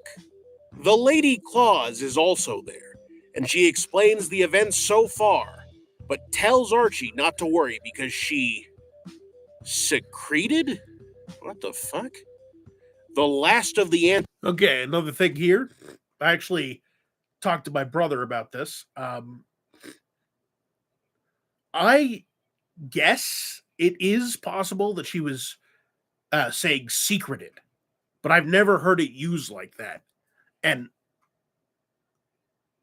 like, it just seems a weird thing to say. Like if she had said, I secreted away the doctor's last remaining bottle, like secreted away, like, but I guess like, yeah, I secretly hid it away. I could see that. But it feels more like secreted is the word they were going for. They just explain it really weirdly. I'll go more into the end, but yeah. And she can transform them both back. After Veronica returns to human form, Archie shoots off his signature catchphrase, and in a fit of rage, the cat doctor scratches his wife. Real quick, that was another ongoing joke I might bring back. There's a lot of times they just say really weird shit. Like holy bananas. Who says that? So I just like to throw it like, if it's really weird, I'm like, the only reason you'd say something like that is if it was your catchphrase. That's sort of one of my ongoing gags. And in a fit of rage, the cat doctor scratches his wife, causing her to drop the last of the formula, dooming her husband to his fate. Archie and Veronica shuffle off, and despite being catnapped, ingesting unidentified fluids, and having her entire anatomical structure shifted for a crazy catman's fetish, they both decide to forget this ever happened, so the neighbors do not call them crazy. After heading back to the cat show the next day because Veronica forgot her cat there overnight, they both see Mrs. Claus posing for a photo next to Dr. Claus in cat form, somehow winning despite being the ugliest cat I've ever seen in my life. He shouldn't have. Ending the story with the important lesson. I honestly have no fucking clue. This was just a weird story. What a wild ride that comic was. Clearly, somebody at the Archie Comics office was smoking only the highest quality crack rock, because that was an incoherent mess, and I'm glad to be done with it. However, if you'd like to see more of these stories, stay tuned, because I'm coming back with some even crazier ones. Meanwhile, I'm going to get out of here, because I really need to get the idea of that lady secreting the formula out of my mind. So, I'll see you next week. That was another thing. I basically said I'll see you next week, no matter what. Just didn't know how to end videos. Still don't really know how to end videos. NVIDIA. Good joke, Dennis. Now that that's done, let me go ahead and play the first short I ever did, which I believe. Let me see. Was this in the style of? In the comic Chair Flare, Midge and Moose go to her house to see her new love seat.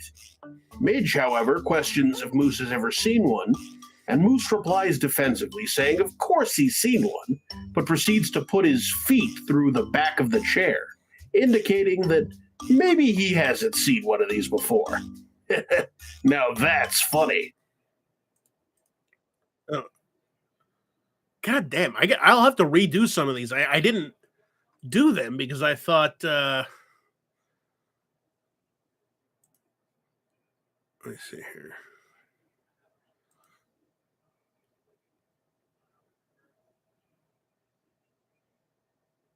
Let me see. Maybe it was the. It's Formula Fines. I'm going to watch that later. Oh, that's an image. In the comic Chair.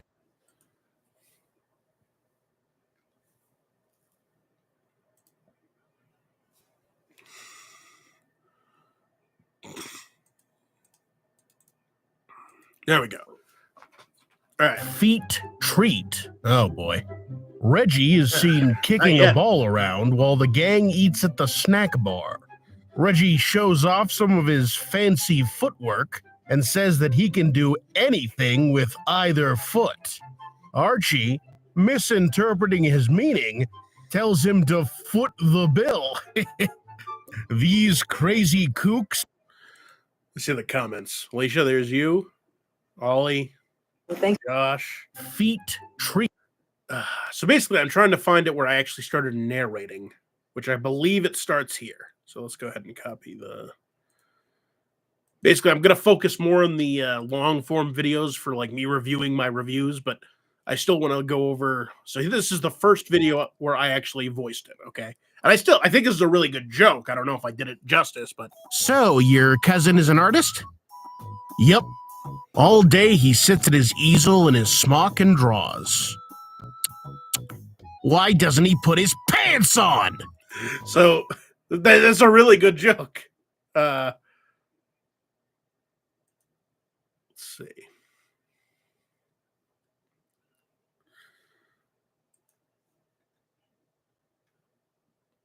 Oh, well, this one I'm upset about because it's got 99 views, but a bitch ain't one. All right, let's see.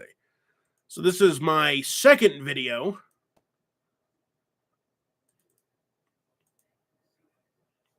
Oh, whoops, hold on. Accidentally hit stuff. Hello? Is this my loving friends and family? You say you're worried about me? Well, tough cookies. That's right, I'm a loner now. I don't even go by Dennis anymore. You can just call me Captain Loner. And guess what? I'm a punk.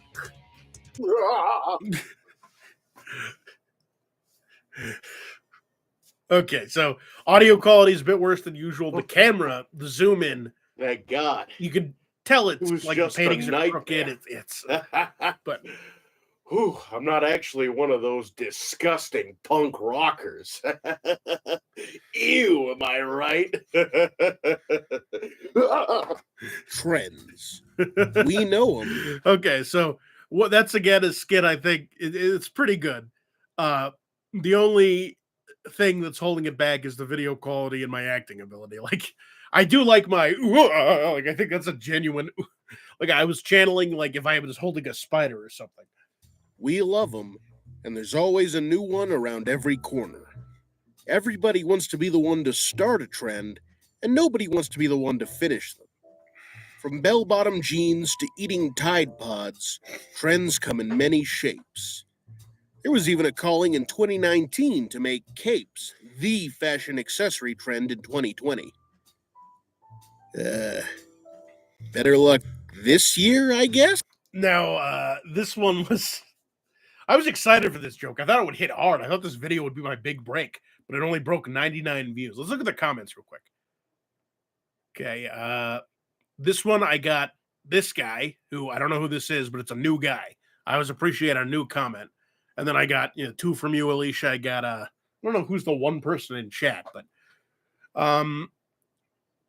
yeah, Paola, Ollie, like the mismatched meanies is a good joke, but this is actually my buddy Chang. This is the one video I showed him, and I was like, give me some critiques, and he's like, the ending was a bit too abrupt, but yeah. So a few things to note here. I was trying to use this picture as much as possible. I wanted one ongoing gag where I just did the same bit over and over, but I didn't want it to be too grating, so I wanted it to be something like showing a specific picture at random intervals. Because that's not too grating. It's like, oh, it's 5 seconds, and as long as I'm not saying the same joke, it's different than like seeing the same picture. But I abandoned this. There was even a calling in 2019 to make capes the fashion accessory trend. And over the years, This year, Archie and the gang themselves are not immune to trendsations. And over the years, many trends have been at the forefront of many an Archie comic story. I can't believe this. I let myself way get too away many to just list in one video. It's bothering the crap I out of me. figured today we could just take a look at some of the Archie comic stories where trends were the focus. So without further ado, let's sit back, relax. Okay. So for this one, I'm not going to watch the whole video. It's because, like I said, I'm trying to get. I want to focus on one specific one. But just to give you a bit of a, well, first let's play the first bit. Crack open a comic. our first story, The Unkindest Cut, begins with Betty and Veronica at the local salon. Okay, so I'm not really a fan of this story. It was just in these early videos, the reason I decided to go back to like one story after a few of these is because a lot of these were just filler comics that I was like, I didn't want to write jokes for. So for like The Unkindest Cut has its funny moments, but the entire point of this video, I just wanted to have longer videos, and I didn't know if I could stretch it out for as far as I could with Mr. Claus. The entire point of this video was, let me see, the punk. That's the opening skit was making fun of. So let's jump there. The Punk. We begin the story with Archie and Betty discussing punk culture with radically different opinions. Betty compliments the hair of some punks, while Archie takes a page out of the last comic by horrendously mocking them. Betty informs Archie that Jughead is a punk now, I forgot. and Archie rushes out to save his best friend. I forgot there was a joke dependent on reading the basically at the end of that last comic, you know, obviously if you're watching this stream, you're probably one of the few people who've watched most of my videos, but that was the comic where they just really shit on Archie and Reggie for shaving their head for no good reason. Like a shaved head can look good. Like, yeah, this one's not as shaved as it was, but it grew out. But I look decent with a bald head. I take offense. The dreaded punk pandemic, all while condemning Betty's accepting attitude with a snappy line. Classic. Luckily for him, Veronica agrees with his views, and they set out to stop Jughead. Oh my god. I didn't realize he said "Holy bananas" again. Hold on. Was that actually their attempt at making a catchphrase? Betty's accepting attitude with a snappy line. Classic. Oh no! Luckily for him, Veronica agreed. That's me being stupid. I took a comic panel from the last one, and okay, He's with his I was like, views, did I and they not- set out to stop Jughead. They find Jughead. I'm sorry, Captain Thrash. But he gets angry like a punk and threatens to sick his dog Hot Dog. I'm sorry, Vicious on them. He and his I guess I did. new punk friend leave for a punk hangout, and Archie, refusing to give up, Listen, follows I've Captain never- Thrash one last time. I've never actually watched these videos. I see them in edit, and then I release it to the wild because I was like, I didn't want to get in my own head and be like, I'm gonna have to stop uploading, because that's what happened with my first YouTube channel. I uploaded a video, didn't like it after watching it, despite no one's first video is gonna be good, and then I was just like, fuck it, I'll drop them and then see how people react. So Archie arrives at Club Chaos with the punks dancing the slam. Archie mocks them some more, referencing real-life football teams, which is rare, only to find Captain Thrash getting punched. Archie rushes in to defend Captain Thrash, only to be told that punching each other is just how punks dance, which I'm fairly confident is not true, but I refuse to use Google until they apologize to Ask Jeeves. So you win this round, Archie. Captain Thrash kicks Archie out of Club Chaos, and Archie finally realizes his friend is beyond saving. The next day, Archie and Veronica see Jughead and try to stop him from converting more preps to punks. Here it is revealed that Captain Thrash was really Jughead the whole time, and he was just undercover for a story, only pushing Archie away to avoid blowing his cover and getting his friend beaten up. Archie is relieved his friend is the same and tears into punks one last time before Jughead explains they aren't so bad, and the story ends with a lighthearted Jughead food joke. Wow, what a story. So yeah, that one I remember I added specifically because like that was one of the reasons I wanted to found this channel, like about the Archie comics, because it was just weirdly aggressive. Like the art style, I'm not good enough to tell you exactly when these comics were made, but the art style is consistent with the 80s, right? I believe that was I don't have the comic on me because I'm rewatching a video, but let me see. Did I capture in frame the artist name? I remember I used to do a conscious effort to. Yeah, no, I didn't. It's probably DeCarlo, I think, or it's either Dan DeCarlo or Dan Parent. But yeah, it's it was a really weird read. Like, why was Archie or the author so like? Obviously, the intended message is that punks aren't so bad. So the author was clearly like kind on him to a degree, but that was like what was his idea of how people reacted? Like, Jesus. It was like these fucking punks, And then let's go ahead and jump over. I'm not gonna watch the whole thing, but I wanna Oh god, that scared Why me. don't you go check out Podcast Pasta? All right. And of course, this was another bit I was doing where I was oh wow, that was a mess back there. So looks like I had a McDonald's meal, didn't clean up. Man, this was back when and my beard is awful there too. Oof. So yeah, basically this was back when I was my bit was I was always pretending Michael was my sponsor at Podcast Pasta because I wanted him to I wanted him to have a good channel. I wanted him to have a good podcast, get some views. If I got even one person to watch, that would be nice. But also, I just figured it was a good gag. So let me just do the infamous part. So the ending to this video Also jumps on the trend, saying they'll make. So just a quick recap. Basically, Veronica wears mismatched clothing, and people think it's a trend. The network news with this story? Group of musicians even changed the name of their band to reap those trendy rewards. From the Gritty Grungers to the Mismatched Meanies? The Mismatched Meanies? Okay, so the joke here was I hated that so much I just ended the video. I wasn't even going to finish the comic. This was also partly in response to the idea that, like, I was I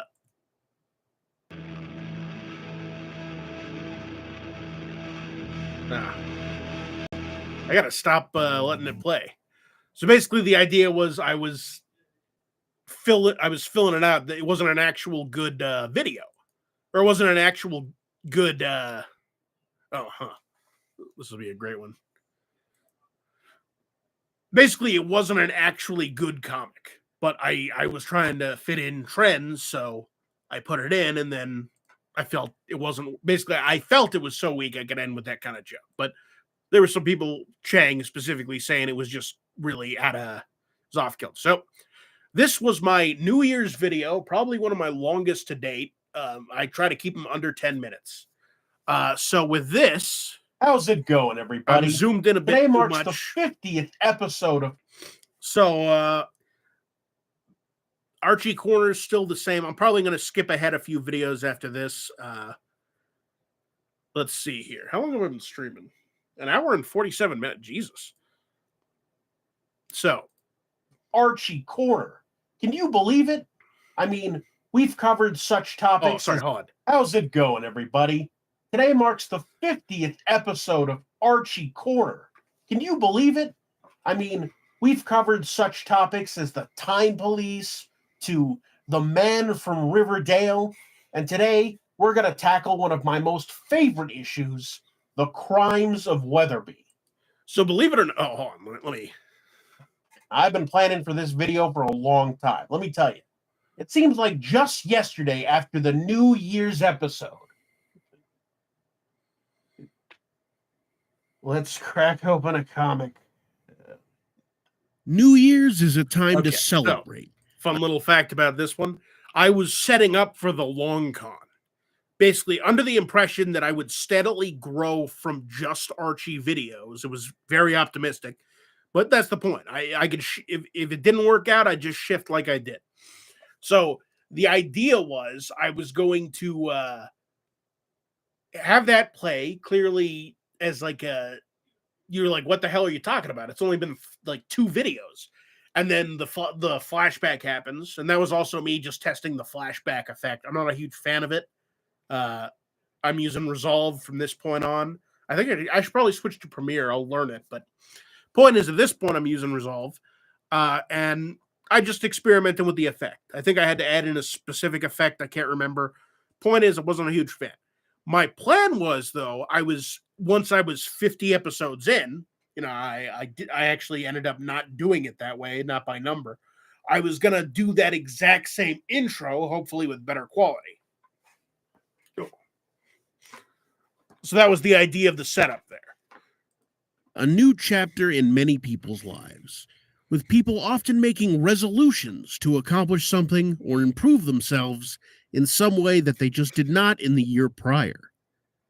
Archie and the gang are no strangers to these resolutions, and today we're going to take a look at some of the times the gang have celebrated their entries into the new year, despite not aging in the past 60 years. In our first comic, The Big Party, Archie and Jughead are currently decorating Veronica's house for the big New Year's party. In exchange for their effort, both are promised a first.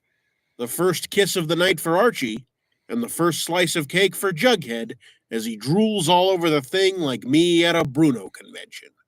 Archie and Jughead are Bruno's a excited good about guy. their rewards, but their car breaks Oh, down right. on the way back So home. also, I hate the Luckily- black background I was using for like the. Yeah, you would. Everyone would attend that. I hate the black background I was using. Miguel eventually, he actually recommended to me when I was going to do it anyway. It was weird timing, but he's like, "Why don't you just put a white over or underlay? I guess that way, whenever you switch, it's consistently white like the outer edges." So I do that later, but Betty is nearby and manages to fix the Framistan, and Archie offers her anything she desires. She wishes for immortality. okay, so this is the first time I basically I don't usually edit the text, but I was really into the midnight swinger joke, so that's where I put that. Oh, Because he put the I'm midnight- sorry, I mean the midnight kiss, and runs off before Archie can correct this mistake.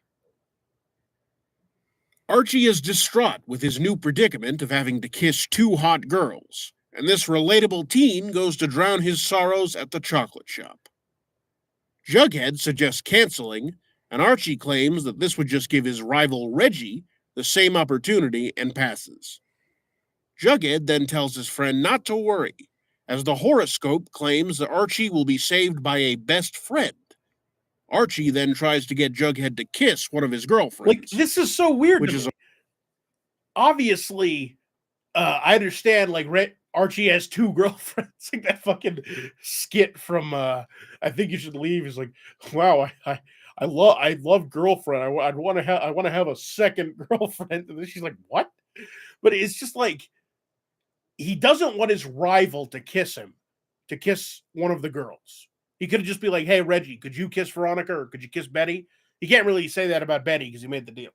But it's crazy to me that he tries to force it on Jughead just because Jughead isn't attracted to women. He's like, oh, you can kiss, like Betty or Veronica's not going It's a to. really stupid What a conclusion to Jughead. come to, and when that fails, they head off. Yeah, it's a stupid conclusion. At the party, both girls exclaim their anticipation, which causes Archie to shoot off his signature catchphrase.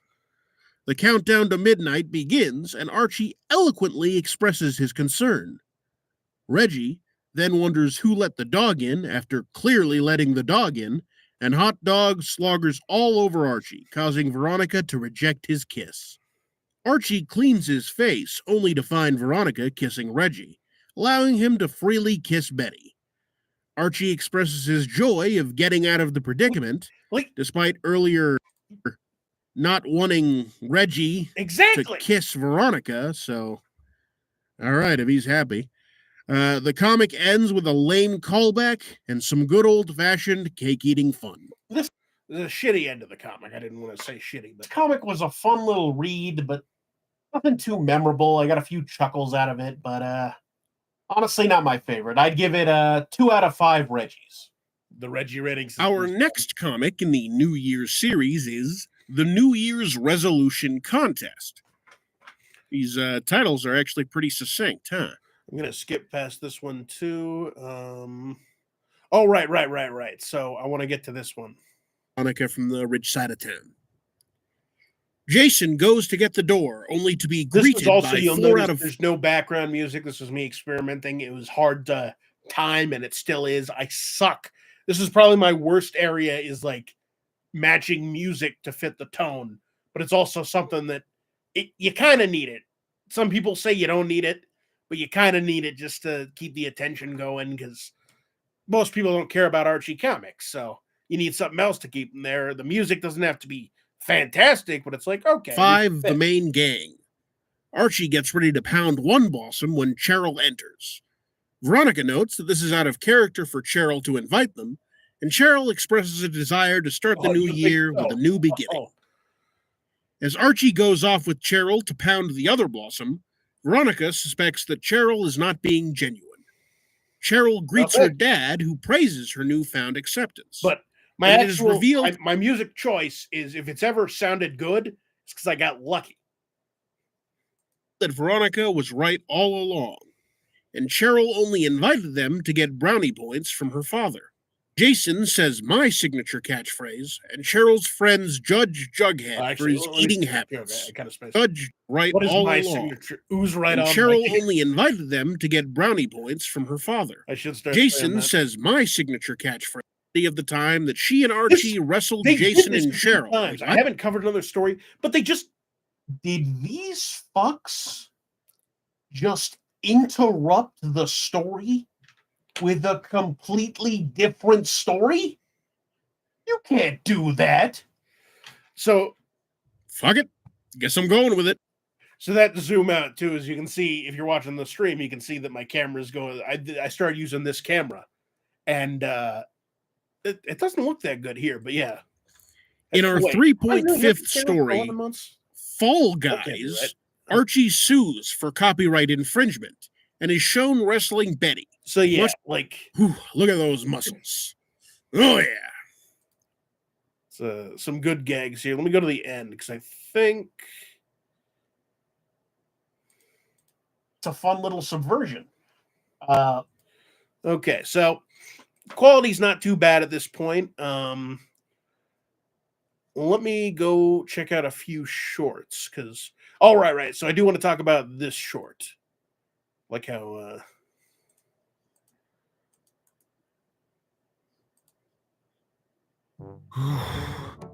That was some multiple choice there's an Alicia comment. There's an Alicia. Reggie? This is where I pissed off my regular messenger chat with Paola Bruno. Bruno was on board day one, but like I made them choose the Watch Pods tryout pads option. About lending me $1? Choose one. 1, no. 2, nothing doing. 3, negative. Okay, so fair enough. Weird setup for that joke, right? Like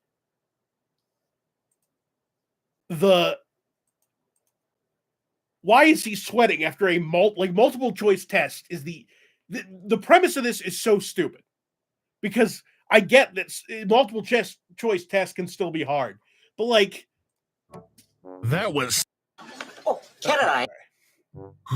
you're like two broke girls. aren't that you? was some multiple choice test. The reason I hate shorts. 2, nothing doing. So that's the punchline. Nothing do like first off, that's not even a good punchline because they're all the same answer.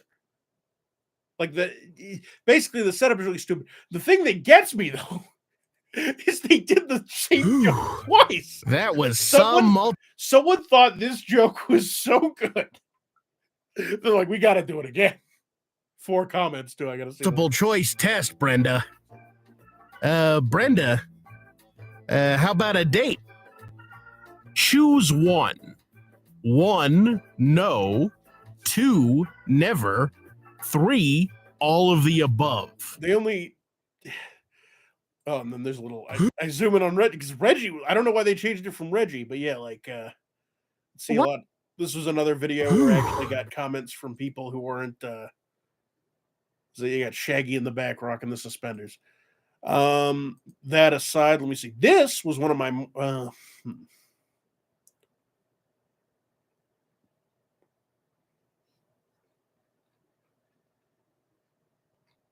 Oh, right. It's by order of oldest. I was almost okay. So copy link address. Here we go. So the next video is this one. This one you could briefly see the thumbnail, but it's Riverdale and it's the actual car. This is one of my most popular videos. Automobile. I say popular. It's my most An popular invention no video. modern human Probably can 'cause be the without. Caption has To nothing some, to do with the car is simply a necessary tool to get from point A to point B. I also talked really slow in a lot of these older videos. Let me pull an Alicia and put these at 2 times speed. Just gonna see something. She told me I should talk faster because she watches. To others, it's a symbol of status and wealth, to be swapped out on a whim. But to one individual, it's so much more. Okay, I am gonna speed it up at like 1.25, but the car is a being, an important friend, a partner in all things. This was an so irreplaceable comrade. Badly edited. And that individual is me. That's right. I live in my car. Now, to a lot of teenagers, the first car they've ever owned is something that they cherish, and Archie is no exception to this. Today we're going to be taking a look at Betsy, the name given to Archie's jalopy, which he painstakingly does his best. I'm actually going to skip ahead to the final. It opens with Archie taking his jalopy out for a spin and accidentally slinging some mud on a much uglier Reggie Mantle. So this one I spawned. guess me and another Archie one are of my both slinging favorite mud today, huh? It's another certified funny from Mr. Joke himself. There you go. Reggie gets angry at this turn of events and goes for the old 1-2, but his aim is worse than his alliteration, and he slips into even more mud. Try this. Ball Reggie in your swears boot. revenge, and later Archie is visited by a boy in blue. Betsy has been declared persona non grata on the streets and has been deemed a safety hazard. Jalopy. On closer Jalopy. inspection of the court order, it seems Mantle has used his father's At least that's influence how they as spell it police here. commissioner to grease the There you wheels can of the see it. law. Right there, jalopy. Ungreasing Archie's wheels at the same time. Just then, Jughead and his famous cat appear with the solution. The county fair is having a jalopy race, with the prize being a brand new car. Oh, Archie reasons that the race won't take place on the street, so he's free to enter. this is a joke I also did not get. My lake is like Veronica Lake with a baldy. I don't. Maybe it's Lake for his auto immobile. This is a The 40 next comic. day, word gets around that Archie is entering the race, and Reggie has a fancy new motor put in a jalopy to win the race and keep Archie off the streets. Archie laughs at Reggie's jalopy until he recognizes the sound of his powerful motor and gets out to complain. This action loses him precious time in the race, putting them in last place. Suddenly, Jughead's famous cat attacks Archie, causing him to drive off a cliff, which miraculously does not kill him, but puts him in first place. Of course, that was supposed to be miraculously, but can't hit them all. This is short-lived as he begins to lose steam, with even the legendary Stinky Goggin passing them in his Stanley steamer. Incidentally, Stinky Goggin and the Stanley steamer is one of the most infamous pornos known to man. Stinky Goggin proceeds to Stinky Goggin is just a really turn his funny head nickname. 180 degrees and crashes into a tree, tragically ending the tale of the greatest story that was never told. Archie catches up to the other racers as they've stopped in front of a stream, but Archie barrels on, luckily driving over the only shallow spot. The other drivers assume the entire stream is shallow and drive right into the water, giving Archie a lead. After taking a deadly shortcut over a thin tree, Archie heads towards the finish line, but crashes just before they can reach it. They panic and try to pull the car out, but it is no use. All hope seems lost, but Stinky Goggin looks down at them from hell and possesses Jughead's infamous cat, who jumps on Reggie, causing him to crash into Archie, propelling his car forward and winning Archie the race. The comic ends with Archie taking apart the brand new convertible and building Betsy back into a street-legal ride. So this story made me laugh, but not intentionally. Who the hell is Stinky Goggin? And why did Stinky Goggin get a name drop only to crash and die 2 panels later? Like, I don't even remember any of the story I read a minute ago, but I will never forget Stinky Goggin. I never did forget. So to commemorate this, I'm going to give this story 5 out of 5 Stinky Goggins and my coveted Poggin Goggin Award. So I had a Yeah, the thing about Stinky Goggin is, first off, the infamous cat joke is just, I make a lot of jokes that only make sense that if you read a lot of Archie comics, and the idea was eventually I'd make enough videos to where people would look back at my old one and go, wait a minute, Jughead doesn't have a cat in any other comic. Of course, maybe he actually did. This was a really old comic, but that story actually motivated me because I was just making this video and I was like, I do want to talk about Archie's Jalopy because originally a lot of my videos plans were I wanted to cover topics that are going to become relevant in other comics. So Archie's Jalopy comes up a lot. So I wanted to do a video on his jalopy so people would know about it for future videos, future-proof it as you would. First off, let's look at this 2024 New Year's message by Luba Raschev.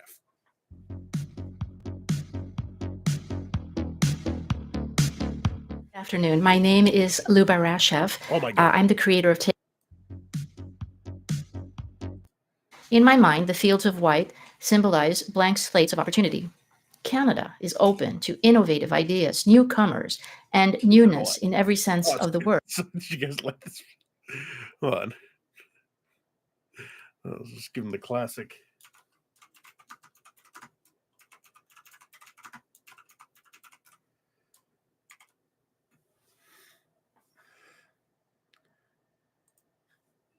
Okay, I hope.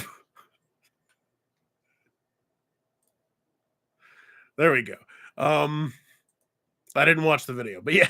So let me see. Let me pull up the. Oh, this one. Oh, I really should change the name because this one has one of my favorite. Hold on.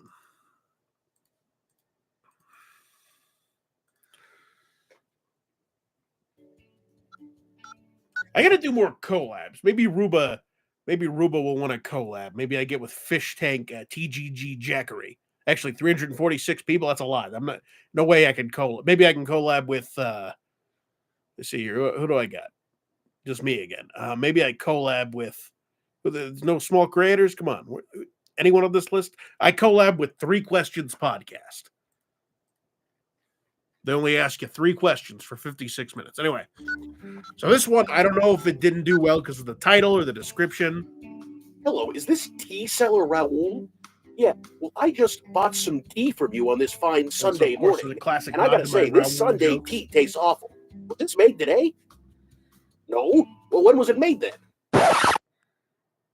A week ago, Tuesday. This was another example of my humor where I just get stuck on something I think is really stupid. This phrase appears a lot, so maybe it was just I had never heard it before. But a week ago Tuesday is such a specific like I wanted a Sunday punch. That was a week ago Tuesday. You know, it's so weird. But say twittering, okay. Well, as you can see, is back in low views here. Who would win between Stanley the Crusher and Stinky Goggin? I really was hammering in the Stinky. Okay, I added in the pasta, a little bit of Did I use Metal Mania in this? Huh. I wish I knew a way to get rid of all this aggressiveness. Wait a minute. Archie Comics might have the answer.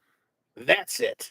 So why don't we all sit back, ooze right on, and crack open a comic? Yeah, crack open a comic. Our first story today is called Bitter Twitter. Oh, wow. You know what? Talk about being both behind and ahead of your time. I think I can still We open on Reggie and Archie palling around the school locker room. Archie wants to know who Reggie is texting, but Reggie reveals. Once again, the Twitter bitter this is good stuff, but let us see that Twitter, hon.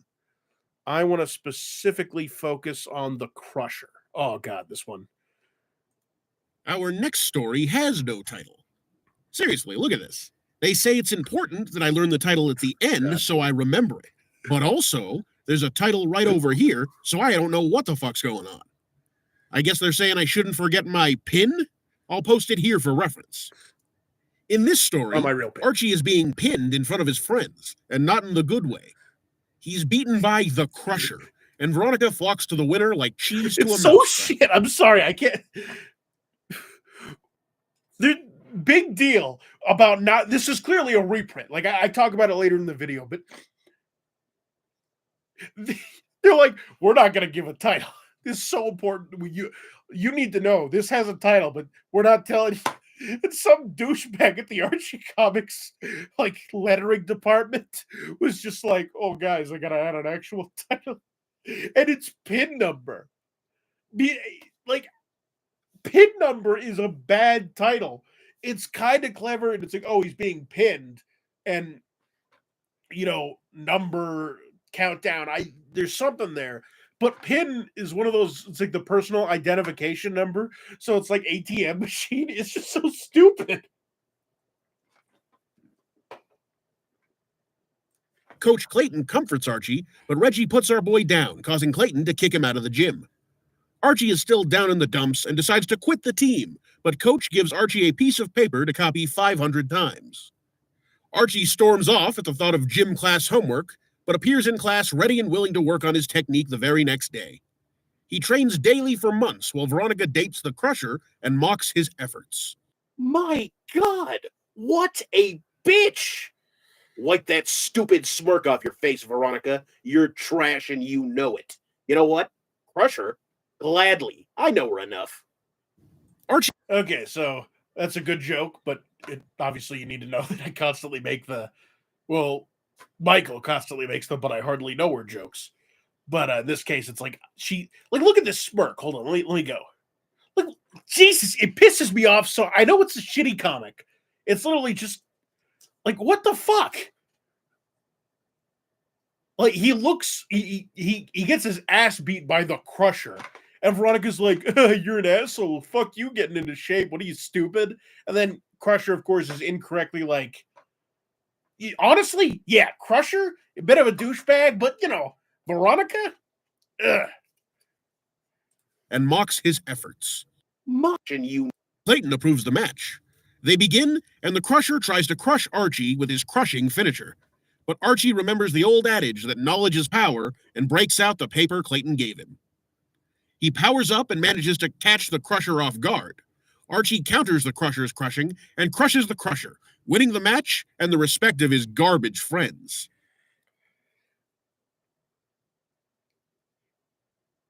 Like,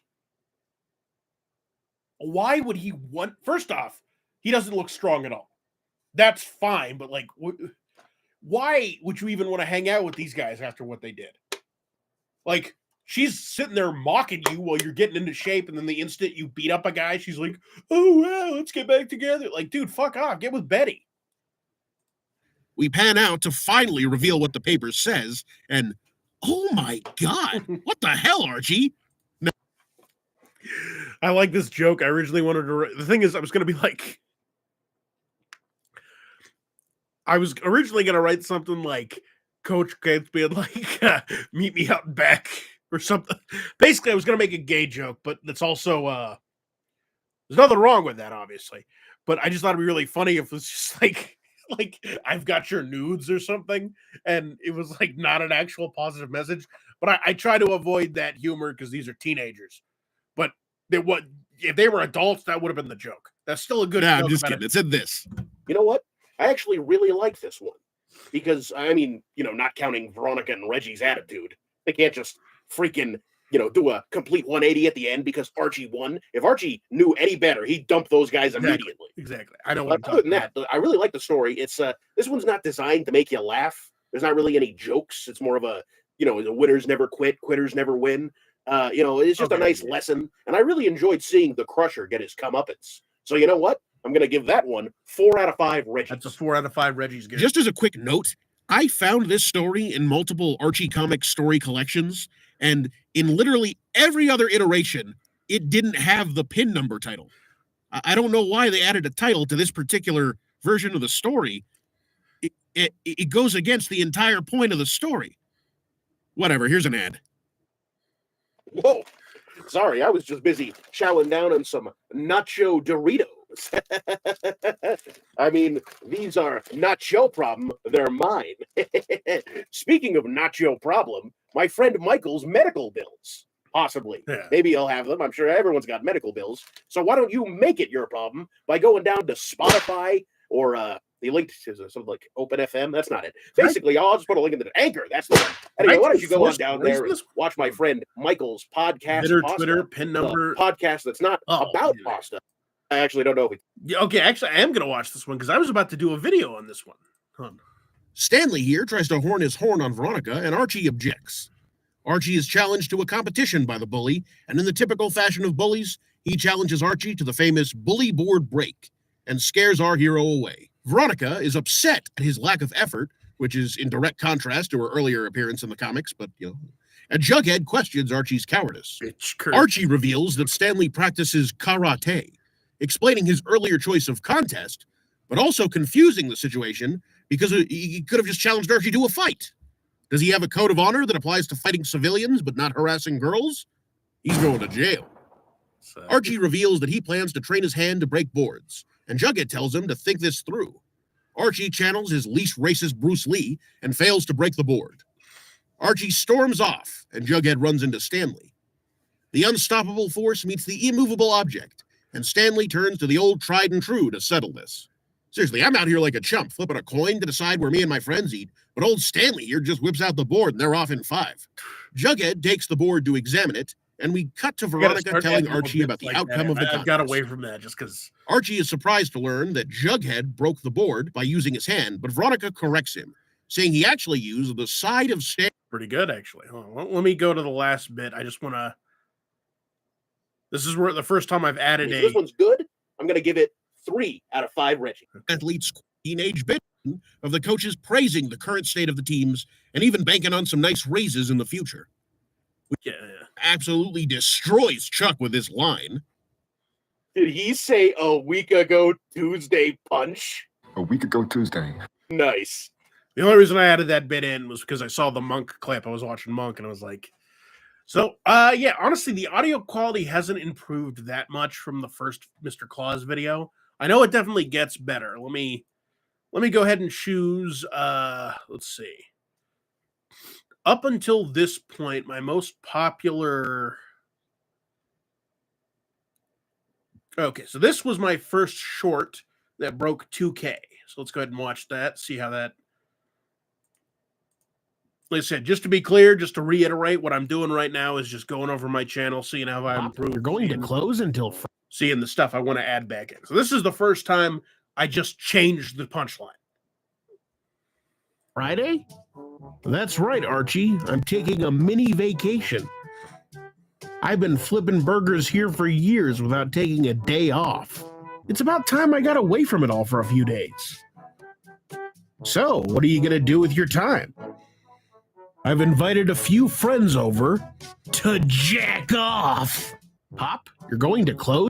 So the original punchline it never revealed was him being like, I invited a few friends over for a barbecue. Now the joke isn't that good. It's like, oh, he's taking time off from flipping burgers to flip burgers. But obviously he's doing it not for like angry customers. He's doing it for friends. So I just thought, like, what if he just said the jack off, you know?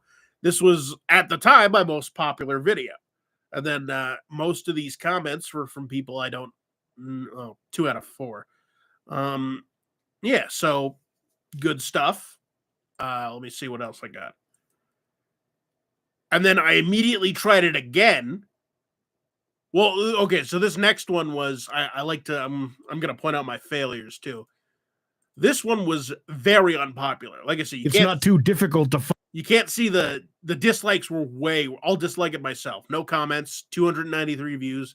I just thought it was really funny. Like, I don't support sexism, but in this bit, I just voiced a bit where Reggie just goes off on a sexist rant because Betty needs money to get home and lost your wallet. And it was fucked up. I just thought it was Find funny. a pretty bird, Pop. Just open your wallet, and here they are. Oh, I also put that up. Girls sure have the gift of grab. Like, they prefer men with something tender about them. Legal tender. They'll go out with every Tom, Dick, and Harry, provided they bring Jack along. It's such a stupid joke. Like it's one of those things you just laugh at for the stupidity. Let me go. So then immediately after that 2.1 or 2.1K one, this is the 5K, breaks 5K. My most popular short, and I think at this point it's still let's see. We're gonna go back to videos again after this one. Like I said, we're just you better call me later, new kid. Oh, I will. Another scam call? Stood up again, scam? No thanks to you, Dad. You bet. So that's just a good joke. I've always thought, what if there was a guy named Scam Likely and they added it in? I gave Veronica that deep voice because I don't want to voice women.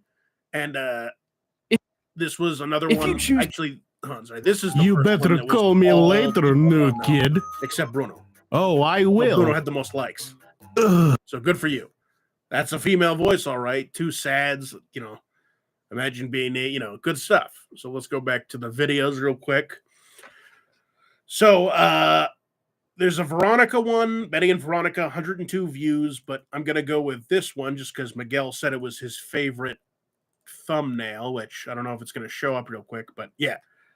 You can see it real quick, but it's just... This guy title is That Is One Super Wiener, and it's just Veronica looking like, I believe the panel should be in here, so I'll for flirting with Midge.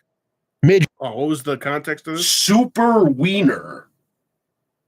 Well, Valentine's Day is just around the corner, and I figured it was time to show some love. The Valentine's Day skit. So let's skip the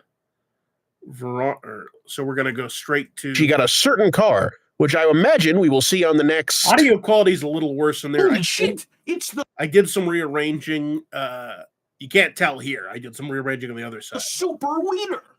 That's right. Ethel has finally attracted Jughead by driving the Super Wiener Mobile, a car that she gets working for Super Wiener.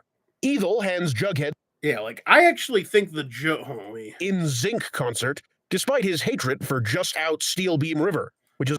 No, let me play that one in regular speed. This was one of my worst. To take her to the In Zinc concert, not worth despite his hatred for Just Out Steel Beam River. So, just in Timberlake, just out Steel Beam River. Not a great joke. How are the comments? Let's see. There's James with his first Moose comment. So let me see if I can. There it is. That's the thumbnail. Oh, whoops. Later, the gang took out the text, and it's like this was still 4 videos or 4 stories comic, which that the local boys are meeting in response to the local girls' boycott, which seems to be about better dating conditions based on these signs. The girls have formed a union and demand a contract, and the boys are growing fed up with not dating. Patsy takes an L, and the boys blame Icky for causing the whole shebang. But that's apparently he and Ginger had an argument about how gentlemanly a man should act, and Smithers wasn't around to give lessons this time. Now the girls want the old coat in the moat treatment, and the boys are afraid if they give in, they'll have no leverage. They decide a boy must infiltrate the girls' union. Okay, so I think I've covered enough with that one. It's a really stupid basically, right now we're reading Sticky on.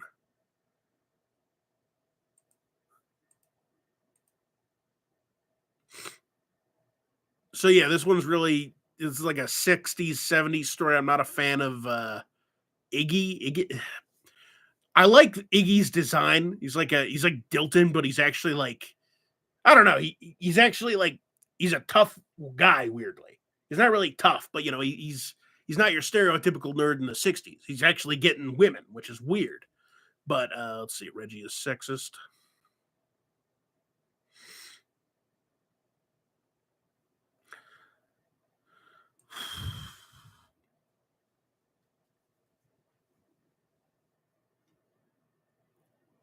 See. Skipping ahead a few videos. You know what? I have to cover the Randolph video. So let's look at Randolph. We're almost to the video that changed my the structure of some of the videos I make on.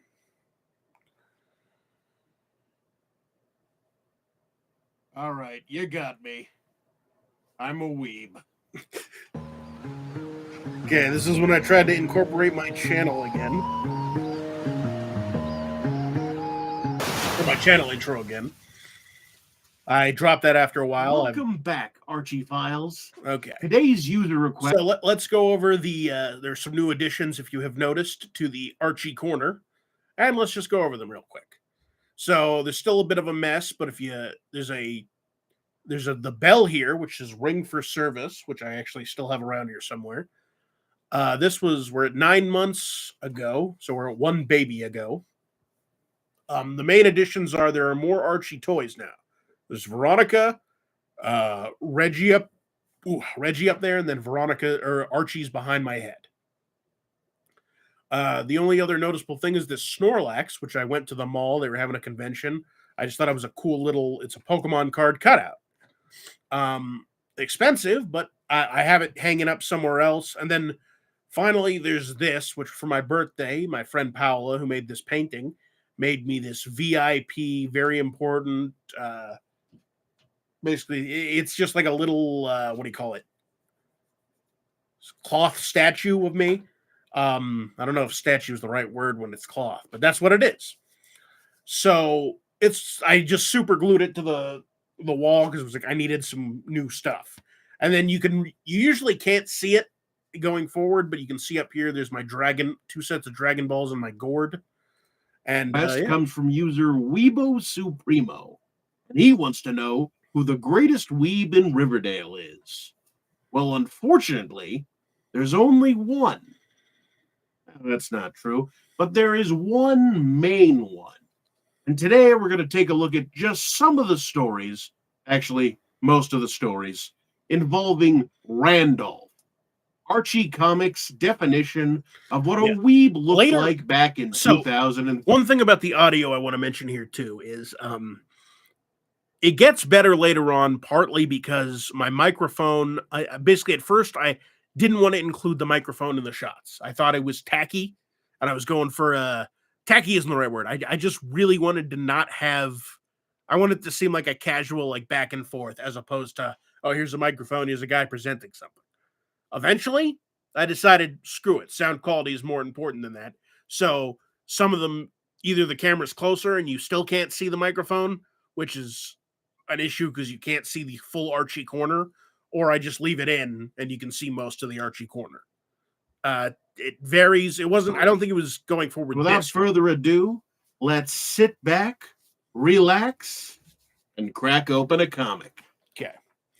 In our first story, we see Betty and Midge expositing about the new nerd in town. I love Randolph. The image then focuses on a teenager wearing a red cape and top hat over a yellow shirt, clearly marking this man as the king of fashion. Betty and Midge are surprised to see resident rich girl Veronica Lodge following around Lord Hot Dog Toppings over here like a lovesick transitions puppy. were so Betty blurry. stops Veronica from blowing I her don't think cover. this is the first time I started doing this, but I stopped doing hard cuts a while ago. I started doing basically I started doing transitioning on the same page and then hard cutting to the next page. Although occasionally I will use there's a turning the page transition that I go back and forth on. Sometimes I think it's really good. Other times it slows down the video way. Like, it is really hard on the graphics card. As a 40-year-old undercover Wait, cop, that in this one? Let's see. and points out that Veronica is showing a strange interest I know in I the would have boy. already seen, but Veronica refuses to admit such balderdash and rushes off to class. She ignores class in favor of Randoof over here and embarrasses both of them. Betty and Midge reason that Veronica should not be attracted to Randolph, as he is a geek's geek and an otaku. The girls tell Veronica that our boy is so obsessed with Japanimation that he wears the hat and cape to look like his favorite anime character, Captain Tuxedo, a tuxedo mask ripoff. Veronica claims that this does not matter, as Mr. Anime 2003 is also an avid weaver of words and has been writing poetry in the paper. Veronica bribes Jughead for an introduction to Randolph, also outing Jughead as a weeb. I do like the idea. Is his funny hat also due to an anime? Dude, you can't hold all three of them at once. Okay, so this was also me experimenting with some more editing. I do a lot of that. For a while, I didn't consider myself an actual channel. I'm like, it doesn't matter if these do shit because I'm not a good editor. So, although editing, it is time consuming. But I was working on editing a static image onto a moving video, and I didn't do too great, but I did better than that. Because I'm the king. This comic seems to be stereotyping odd hat wearers as weebs, which is just ridiculous. Hold on. Did I do a cut? Oh, no. Yeah. Oh. Yeah, that checks out. There's something about Jughead makes the introduction, and Ron and Randolph shoot the breeze. Veronica attempts her best icebreaker when Randolph breaks the news that their dating would be a bit awkward, as he usually when I say her that, best icebreaker like when Randolph breaks the news that their dating would be a bit awkward, as he hates the rich. Veronica offers to dress poorly. I get it, but this was also it's just a really weird time to be like, yeah, no, man, I don't like rich people, dude. Okay. Learn a new language for this man and tells him she respects his hobbies in the stupidest joke I've read in the comic. Oh, I guess Randolph says that if they date, she'll lose rep. But Veronica counters by saying she is the rep, and all will bow to her will. Randolph relents, which is not a great way for a relationship to start. Afterwards, Veronica is given praise for her ignorance of status. Ignorance? But Veronica is too upset about watching 130 episodes of anime. God help her when Randolph decides to show her One Piece. So there we have the editing is still kind introduction of bad. of the That stayed on Stock way Week. longer than it should have. The geek's geek, as Betty puts it, and not bad. I like Randolph. You're really like a guy, character. Like the quality isn't as bad as I was thinking. It would With be when I was- Randolph- 'cause like I said, I don't watch my videos. Like I should, but typically I'm like, if I don't watch them, I'm more comfortable uploading them because like I have to watch them when I'm editing, obviously. But like I don't want that's why I didn't know about this bad transition because in my mind I'm like if I watch the video after I finish it I'm gonna be like I could have done something different instead of just uploading a product. They do get better in my opinion, but Waxing poetic to Veronica as Betty enters the scene looking for Archie. Veronica thinks he's working, but Betty explains that he actually had the day off. Veronica expresses shock at losing a potential date with Archie, and Actually, Betty let me taunts see his something. Let me go back comics to the first like comic. a love over I want to see if I actually included the artist as or the writer. Veronica embarrasses a cop. Betty I'll have to go back and look. like he, as It's he because the hates second rich comic was written by Kathleen Randolph Webb. expect to I'm curious. Comics. This was out of crazy. the- This was early 1990, or this is like 1990 to 2000. I forget, but it wasn't that old. And it was a Dan DiCarlo scripting, which is kind of weird. I guess that was like near the end of his. But like Kathleen Webb wrote this story, and I want to see if she was responsible for my favorite weeb character. So let's just kind of skip ahead. The thing is, Randolph doesn't get featured. He actually gets more screen time in this bite-sized series they're doing, but he hasn't really appeared in the mainline comics as far as I can tell recently. I want to find him. If I do, I'll review all the Randolph stories. But all right, so I figure I'll talk about this one because this is actually the beginning of something else. This is technically the first comic of mine that featured AI. This is back when AI was getting real big. Now, personally, I understand some complaints against AI, but as a guy, let me grab as a guy who like held off on YouTube for so long because I wanted to do mainly Let's just get this. and I couldn't afford also the obviously Israeli-Palestinian conflict has been a major news issue in this year. Like in the last few months, it was not as big. Basically, they launched that attack. I made this earlier. Part of me was like scared even before then I was scared of releasing this video, but I had asked my friend James to pick a topic because I was like, whatever you want, I'll make a video on it. And he said, make Archie dealing with the Israeli-Palestinian conflict. So, yeah, that's what I'm so sorry, It's over with. Long-standing. The AI part was the AI part was the thumbnail, which I'm not I just needed a thumbnail and I didn't I was like, okay, I'll just use AI for this. Ryoka here, fellas. Yeah.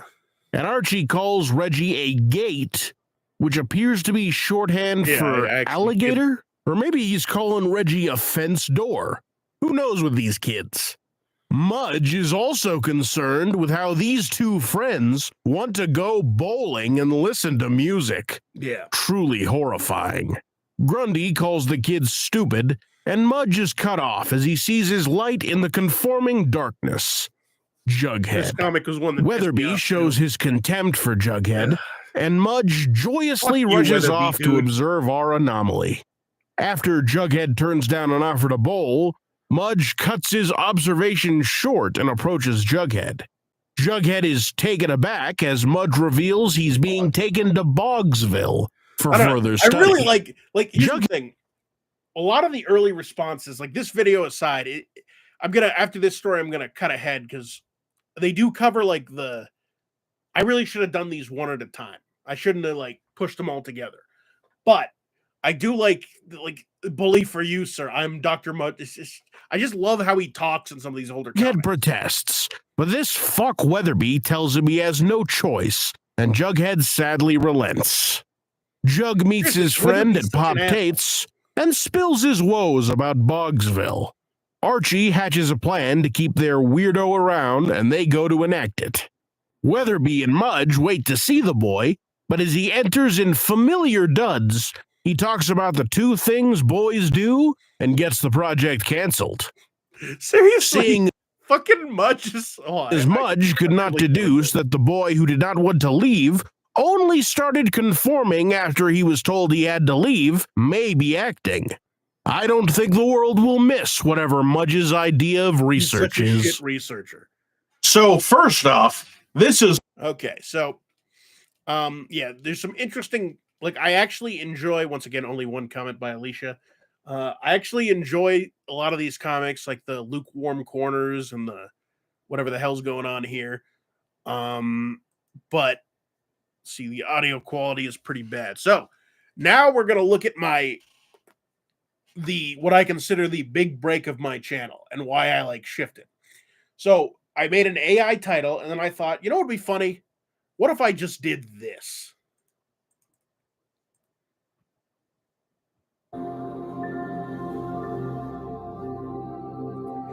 I just made an AI picture of a realistic Vegeta standing in line at the DMV. Now, you can already tell if you look at the AI in this was pretty awful. Like right here, you got this fucking blob of a hand. These dudes are all like, and then of course Vegeta himself. He's got like a, what is this, a Nintendo Switch or something? Like a game console? I think it got confused when I said DMV with like a store. But I did this and it got 1.2K views. Now, granted, most people did not stay for 60 minutes, but then I got comments like, yeah, I was like, I don't know either. Fantastic plot, great characters, you know, this was the Saiyan saga. Like, it was just a funny video. So then I released a video with the exact same, oh, sorry, that's something else. The exact same the exact same thumbnail. Not happy about being forced to wait in line at the... Vegeta was not happy about being forced to wait in line at the DMV. Story. I wanted to. He was a Saiyan warrior, one of the most. I wanted to do some voice acting stuff, so I figured AI is not too bad as long as I write the story. And so I wrote the story, like I did use AI to like the general plot, and then I wrote I edited it. But the actual powerful beings in the universe, and he didn't have time for this kind of nonsense. But his wife Bulma had insisted that he renew his driver's license. So here he was. As he stood in line, Vegeta noticed a strange energy signature emanating from one of the other patrons. He frowned, trying to pinpoint the source of the energy, but he couldn't quite place it. Finally, it was Vegeta's turn at the counter. He strode up to the DMV worker and handed over his paperwork. So yeah, this was just a generic written thing, and then I tried to repeat the success. I did Tony Soprano gets transported into another world. That did not do good. Then I did Goku fuses with the weakest to fight Majin Buu, which I believe this is when I tried to tie Archie Comics back to it, right? Because I was like Archie comic based. I didn't want people to think I was going too far. Goku was in dire straits. So this one he was up against Majin Buu. This probably is my the most favorite powerful threat that the universe has ever faced. His son Gohan had. So AI, by the way, even to this day, has a real problem with generating guys like Boo or Cell, like anyone who isn't a human, because they'll end up looking like, Cell says the N-word on television. They'll end up looking on like this, you know. So this one was just the premise of Archie. Hey there, Goku. The name's Archie Andrews, and I'm here to help you take down this guy. Goku raised an eyebrow, unsure of what to make of this unexpected ally. But as he looked into Archie's determined eyes, he realized that he was serious about helping. Goku and Archie stood side by side, staring up at Super Boo. Yeah, so like I said, a lot of these stories starting off are pretty weak. They're just a generic way for me to... I was also testing out the capabilities of AI at this point. But I did do one thing that I thought was actually... I think there's even my man has that voice. I really liked it. This guy reminded me who is Archie. Like, King of the Rabbits was the end of this story, I believe. But there's this bit I do where I do the Veronica Kamehameha. I actually think it sounds pretty cool. So let me see if I can. It all came down to one final attack, the Veronica Kamehameha. Archie held out their hands, gathering all of their energy into a single massive blast. They unleashed it at Boo, and the creature was obliterated in a brilliant flash of light. Goku and Archie I separated. didn't edit the like. I can do a good scream really well, so I like that. Let's see what else. I believe at this point, let's go ahead and do a short. Let me see.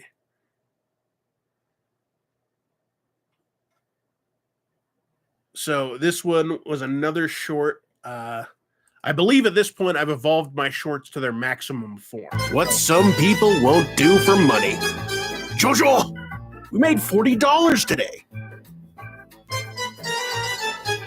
So, simple joke. This guy's doing stupid shit, like he's embarrassing himself, makes a lot of money. I added in that little What's some JoJo, I added in the JoJo pronunciation. But at this point, my editing for the shorts it depends on the short or depends on the Archie short, but I'm not really experimenting anymore in general. It's only in specific circumstances do I change it up. So I also did this one, which this was my first non-Archie short. It's a classic me, my voice. Quote from Man Stabbed. What are you gonna do? Stab me?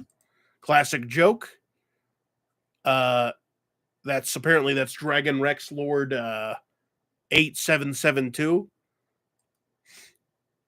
And then let's see, I'm trying to see. There was this one I actually see. Basically, a lot of these shorts I'm actually proud of as opposed to just doing them. But this one is I got permission from the actual author of the comic. I was like, I don't know. Maybe I shouldn't care that much. I didn't really do any more comics afterwards, but cool. Play us some music, please?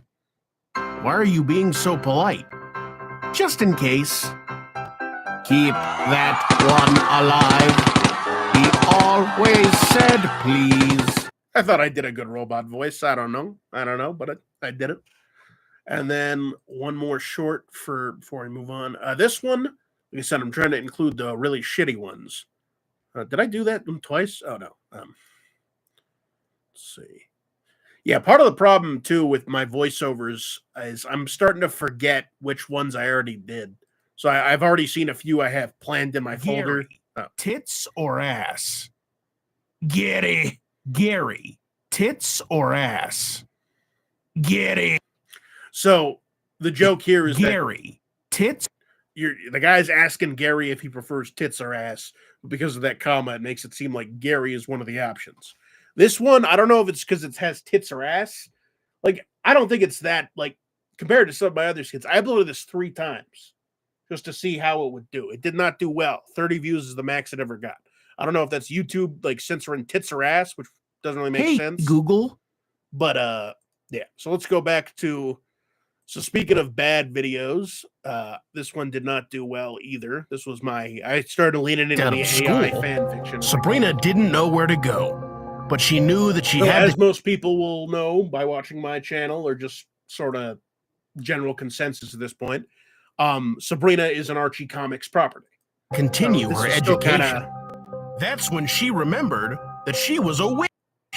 During her first, Sabrina and Hermione explore she be including the books in the library. So, fun fact, there was another AI series I had no idea about. Not series, but it was like a video that was getting hyped up. I kept getting notifications for it called like Hogwarts, like Swogwarts or Swolewarts or something like that, or like Harry Potter and the Sorcerer's Swole, something like that. It was just like literally all the Harry Potter characters with a small narrative like beefed up. I did not know about that. So this is kind of coincidence. It was around the same time. So that video is not too great, but I just wanted to show it. Let's see. Basically, after that, let's see, Piccolo's cursed by a witch. Didn't do. So after that, the AI stint. This was the first Archie comic video I did. Maker. He's got Reggie Mantle. I think the audio is a little better here. This is the first time I cut out. I was like, okay, I'm going to cut out the live action segment. I think so, anyway. Let's see. Maybe there's one at the end. Yeah, no, I basically cut out the entirety of the live action segments. The rotten rival of how to Archie do. and the town's local troublemaker. He does best, bombarding his tailor with gas. Both are wearing the same drip. The tailor leaves to get the wrong kind of cuffs Reggie needs, and he at once schemes to ruin Archie's night. He switches the order name for Archie's tux with the Great Band. Okay, right. Crowd is impressed by the spectacle, with Archie gaining more attention after his tricks keep going off. The gang starts to leave, and Archie offers to pay as his pockets are loaded. Reggie forgets his own setup and borrows the obviously fake money. The adult attendant gets pissed at this and beats the shit out of a minor. They really love beating and the kids. comic ends with the Great Bandini refunding tickets. I mean, yeah, the Great Bandini couldn't. You can see also the page turning transition. So this was a fun little story with some fun little funnier ending. Foiled it. It's just okay. So in the a few transitions here and there. Let's see. Oh, this comic is pretty fun. Let me jump back into playback speed 2. I don't want to spend too much time on each individual video, like I said, but Reggie races Lum, the best berry in Pokemon, and they get in position. Reggie suddenly revs his engine before the race starts, causing Lum to burst forward. Lum, the best berry in Pokemon, and they get in position. Lum was a really good berry. Reggie suddenly revs his engine before the race starts, causing Lum to burst forward, disqualifying himself and winning Reggie the race. Archie questions why Reggie bothered with the trick when he was faster and guaranteed to win anyway, and Reggie replies it's because he's armed to be an asshole. Jughead points out that Archie is going to get ass blasted by Reggie when they race, and Archie comments at least he'll have better riz. So my own Andy Walnut has agreed to paint his dragster, and he's got the rep. I kind of Reggie immediately does the worst thing he's ever done and impersonates the president of the prestigious Dragsters Club. Like, even before he calls Archie a no-goodnik. My goodness. Oh, let me see. That's probably the only. Basically, there's not a lot of emotion. His dragster, and he's got the rep. Reggie immediately does the worst thing he's ever done and impersonates the president of the prestigious Dragsters Club. Here I put in a little bit more emotion. He calls Archie a no-goodnik. My goodness. And tells Andy to paint his own car. Andy fails to recognize the deceit and agrees to cancel Archie's painting. Reggie drives up and Andy gets ready to paint his car when Archie also shows up for his appointment. Andy tells Archie that he's been informed of his vague wrongdoings and brushes him off. Reggie goes to pick up his car, and Andy reveals that he's stolen it because he works out of some kind of painters, keepers, losers, weepers policy. Such a weird. Archie races anyway, despite winning by default, and gives out a terrible one-liner. Reggie calls in a favor from Sam to kick his ass, ending the comic. Andy Walnut makes Polly Walnuts look like a friendly uncle. I just started watching The Sopranos, so I wanted to throw in. Seriously, Andy Walnut was an asshole. All right, let's see what else we got. Piccolo's cursed by a witch. There's a few more AI videos. Okay, so this one was another video right here that I basically there was a handful of comics that I specifically had in mind.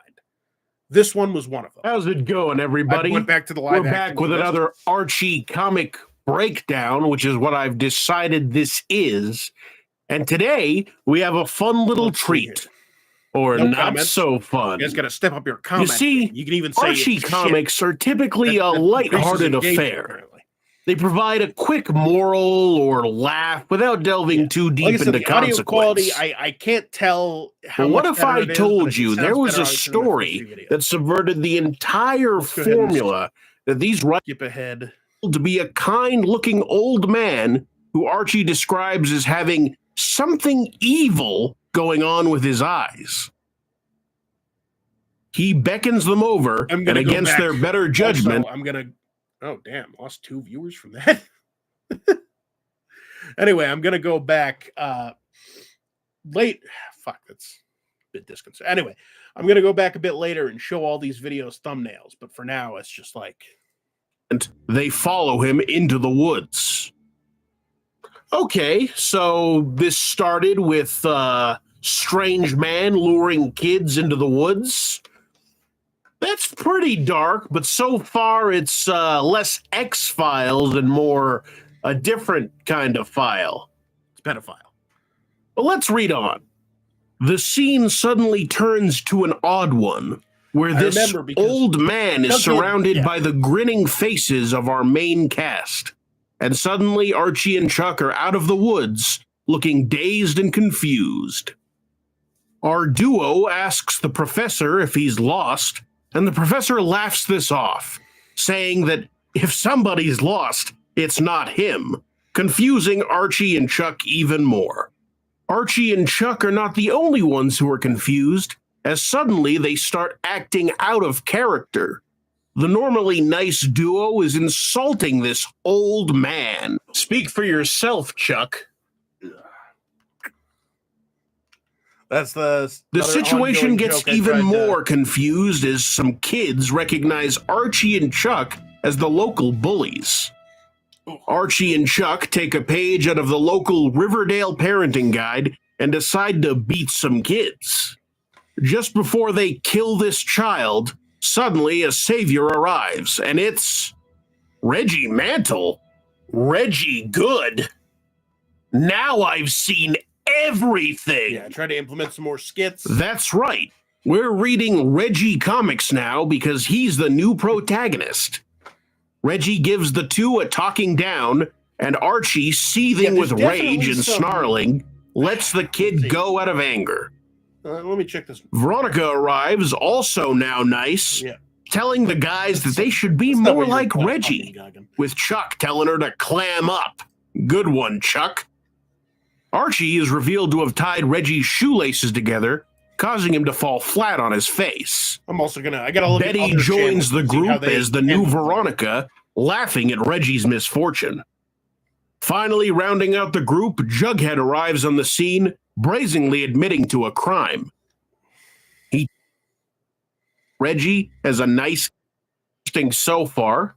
It's a reverse personality situation, although evil Archie is way worse than regular Reggie. Oh, Now, this is all certainly entertaining, but it's not as dark as I thought it would be. Maybe something worse happens further along? Let's keep going.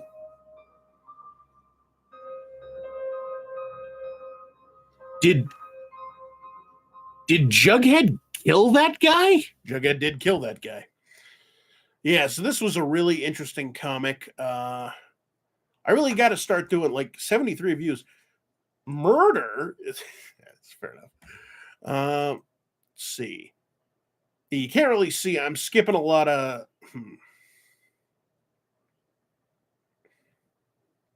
See. Oh, this is one I do want to cover too. So right here. Peach. There's only one way to find out. I'm still streaming, right? It's Apple. It's definitely Apple. Yeah, it's weird. I didn't get my. Then this one must be Peach. Well, let's make sure about that. You're right. It's Peach, and it's delicious. Young man, So this one, real quick, is oh, it started way too late. So this one is basically I attempted to voice act like I do with my shorts, a full comic, and obviously it's longer than a minute, so I couldn't do the shorts format for it. But basically, I wanted to do that for. There are a lot of comics where I don't really want to review because I feel like the punchlines are, or break down because I feel like the punchlines aren't that. They're not good enough to even warrant. This is one of them. I think. I'll take the job. So there was a lot of. Aren't you interested in the salary? I don't really mention this a lot, but this was a Al Hartley comic. Al Hartley does a lot of slapstick in his comics, so this is the first attempt at voicing a slapstick. I'll take the job. Aren't you interested in the salary? The hours? The fringe benefits? Unimportant details. It's enough that I'm able to breathe in this delightful bouquet of aromas. I don't need a smeller, I need a worker. Yeah. I'm your man. I'm ready to start right now. This one I Okay, do like the music. I'll be in the back Open the cameras? baking. No. You mind the store. Oh, I will. I will. I tried to put in as much emotion as I Pardon felt me, like a young man man. who was going to steal Is this cakes. with- apple pie? That's how I Or is it believe Jughead when he peach? was like that. There's only one way to find out. It's apple. It's definitely apple. I started eating something. Then this one must be peach. Well, let's make sure about that. You're right. It's peach. And it's delicious. Young man, I'd like to I'm buy actually pretty something that confident that hasn't lady- been tasted. I'll take the chocolate cake. Yeah, I like. I'm how I sorry. the old lady. I can't sell you this cake. Really, I really Why like- not? I've had my eye on this cake ever since I came into this store. I want it for myself. Well, then I'll take 12 Napoleons. There are only 11.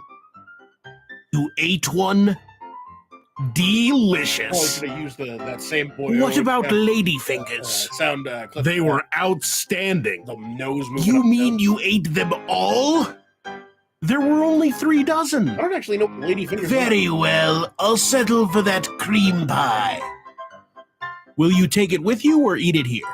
I've got a better idea. On you, it looks good. Oh, and yeah, I recently started doing this. So this is a ending screen. It actually takes a second to. The buttons should have been popping up. Maybe I have to re-enable that or something. But yeah, basically it's a static image with the buttons, and the actual like overlay is supposed to be supplied by YouTube. So we're getting close to my most recent videos. That's interesting. Okay, then this one we'll go over real quick.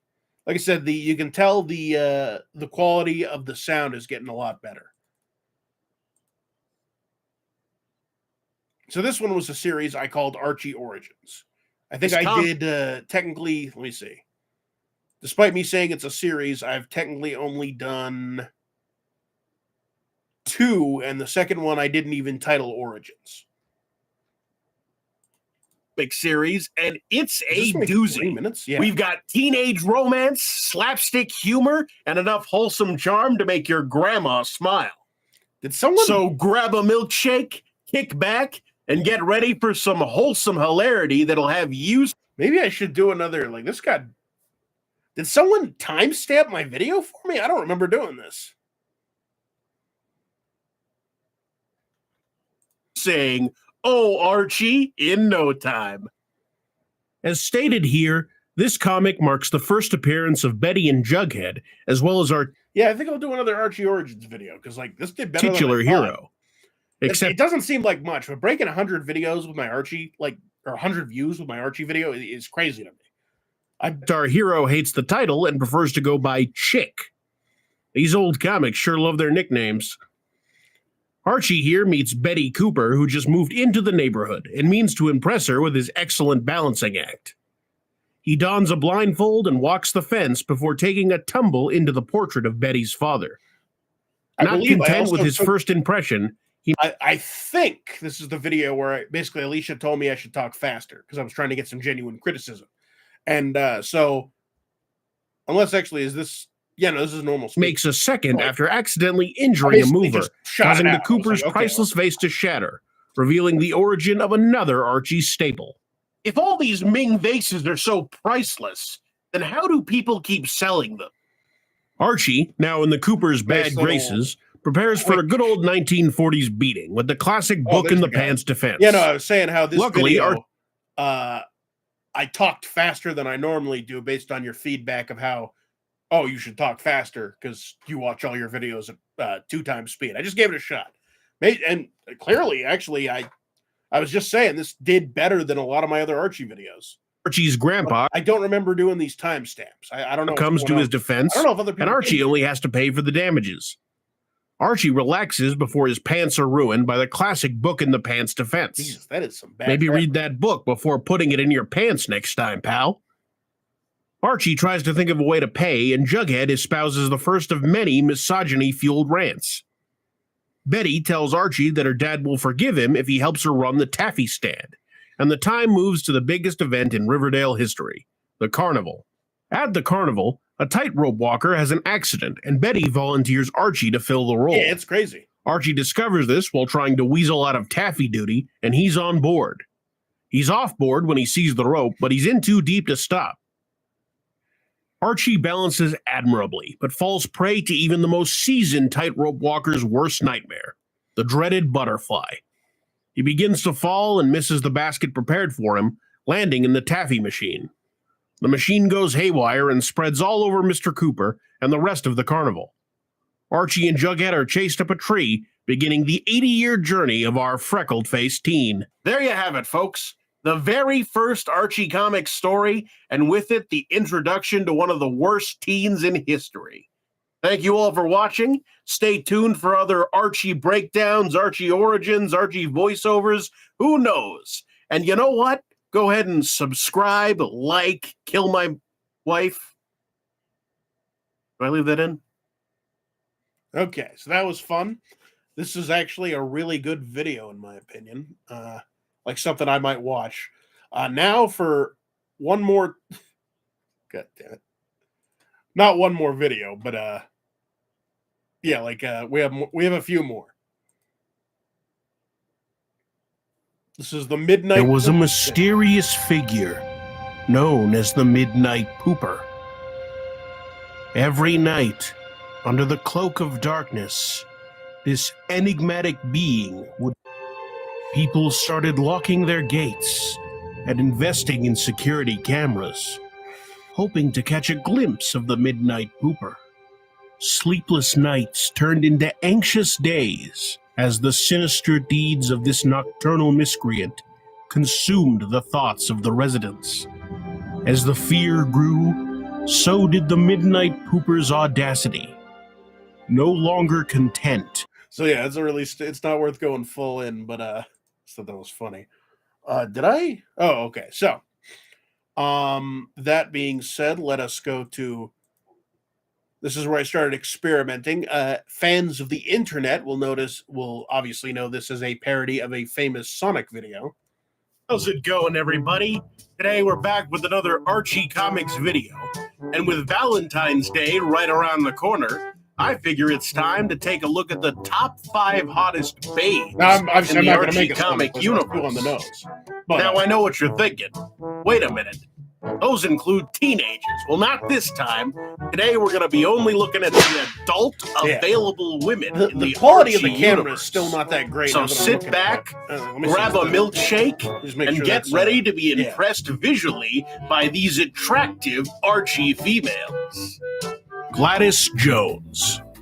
Gladys Jones, the mother of Jughead Jones, see the- is number 5 on our list. Official list. Gladys Jones has short black hair, gold earrings, and a schnoz that makes me Right. think, dang, I'd love to let her sniff my drinks. Oh, This this housewife list is is so mostly gorgeous satirical. that you wouldn't even imagine that she's had 2 kids. Coming in at number 4 is Mary Andrews. Is that a reference to something? Mary Andrews is the mother of Archie Andrews, the average American teenager. But there's nothing average about this red-haired beauty, as both a Polly Cooper. This blonde beauty is the older sister of main character Hilda Spellman, the beloved aunt of Sabrina Spellman, Right. brings a touch of magic to our list. Rocking the classic witch's hat and robe, she's got me under her spell. Here we are, the final entry. The number one hottest woman in Archie Comics. And that entry belongs to Geraldine Grundy.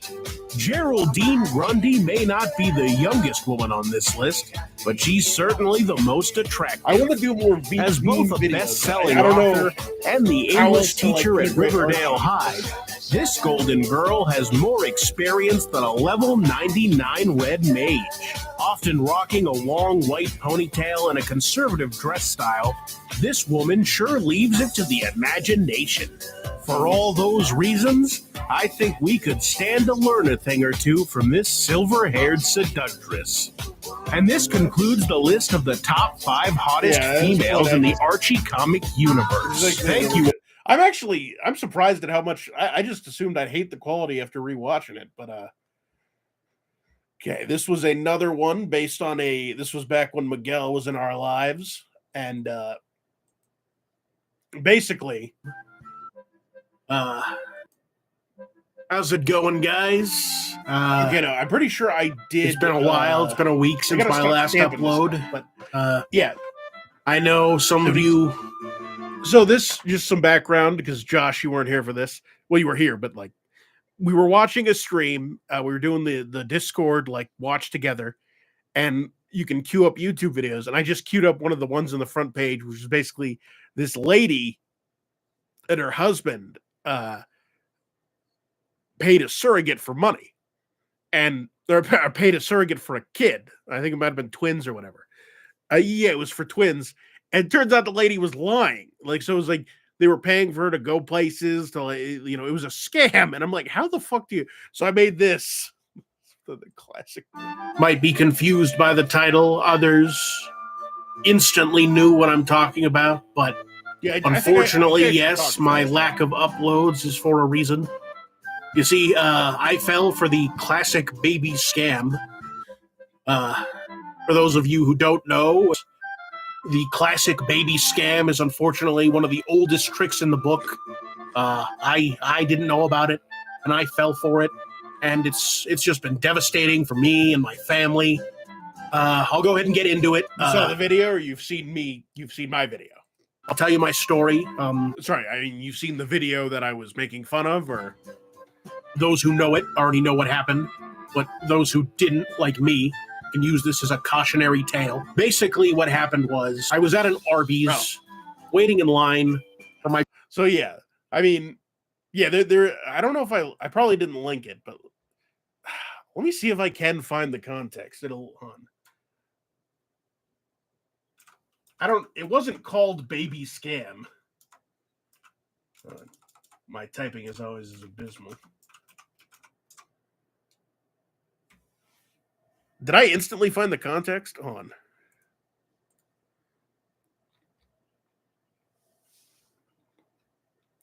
It was a full video, but I think that was the couple. On.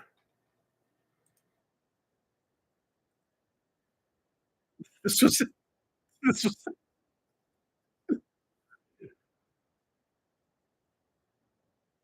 Sorry, it was the full video, but like, let me see if I can. For now, let me just play this one. Oh,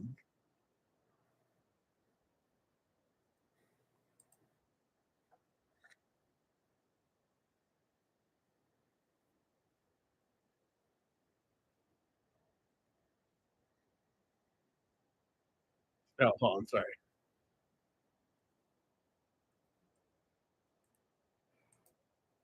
I don't know if the past 2 months, we believed that we were going to be adopting identical twin girls. We were so excited. We got everything prepared. We got our nursery ready. Like, we have 2 car seats. I also don't believe it's real. And we just come to find out that it was all a big scam. And this woman was not only scamming us, but she was scamming multiple other families. This woman was never even pregnant. The past Like, 2 months, we believed that we were. How do you fall for that for 2 months? Basically, the actual context was like, oh, hon. Well, I'll save that for later. I'll let me some trash taste. But the actual context was like, this lady was like scamming multiple couples at the same time for an adoption that she didn't have. Oh, hold on. Actually, it's. Oh, I was clicking on my stream. I'm an idiot. Let's see.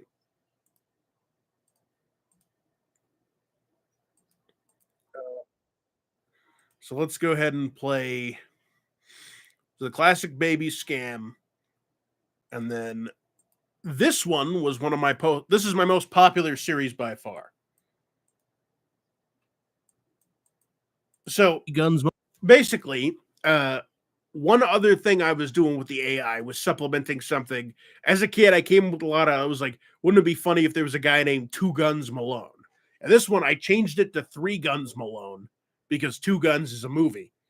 But the idea was just a guy who's like, Two Guns Malone. It's like, why do they call you Two Guns? Because I got two guns. You know, it's just a very simple character. So I basically came up. This is where the art is all AI or online photos, but I actually wrote the story. So it's not a fantastic story, but the story is Malone, the last outlaw in all of Texas. Three Guns was born and raised on a farmstead in the heart of Texas. His mother, Jane Malone, was a celery farmer. I'm going to have to change it because my original plan was, I sort of thought by saying real historical figures, I was going to be like super real historical figures. And the idea was I wanted it to be obvious it was incredibly fake. But like, yeah, like some people in another video I did, people were like, is this a real guy? So married his father, George Malone, real fake the most famous male prostitute in all the South at the time. Three Guns had a poor upbringing on account of celery being a terrible crop to grow in Texas. But George and Jane loved Three Guns and did their best to raise him. This all changed on the eve of Three Guns' 12th birthday. Three Guns had always been a mischievous kid, and just prior to his birthday had gotten in trouble for setting fire to the old church. George punished his son by banning all Jesus in the house for a week. Three Guns, being a very pious boy, got angry and told his father to get him a gun for his birthday so he can shoot him. George bought Three Guns his first gun the next day, and Three Guns proved to be a man of his word. Afterwards, Three Guns skipped town to avoid his punishment and wandered by himself for a while. Nobody knows what happened during this time, but Three Guns would return to his home 8 years later with a new gun and a new story. Three Guns town had drastically changed in his absence. So yeah, I'm a big fan of that one. I used a bit of a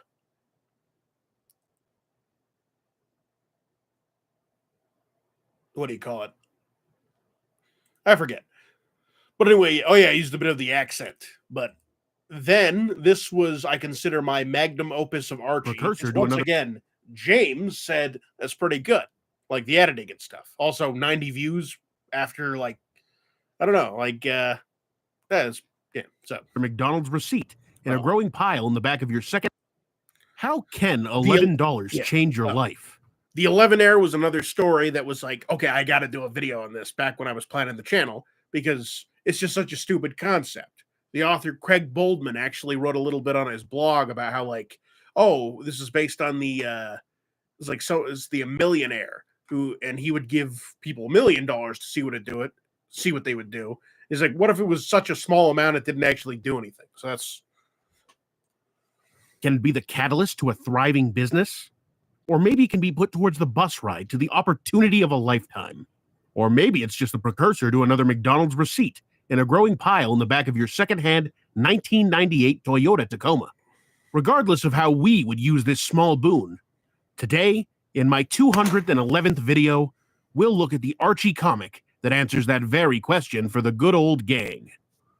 We open on Veronica shouting at Archie over the phone for some unknown transgression he committed, and the doorbell rings. Specifically avoided watching this, but as Archie worriedly debates. I know I already said I don't watch most of my videos, but this one, I was like, it's how he's going to get his smooch on with no scratch. Archie opens the door to my friend Michael, and this well-dressed individual offers an intriguing opportunity.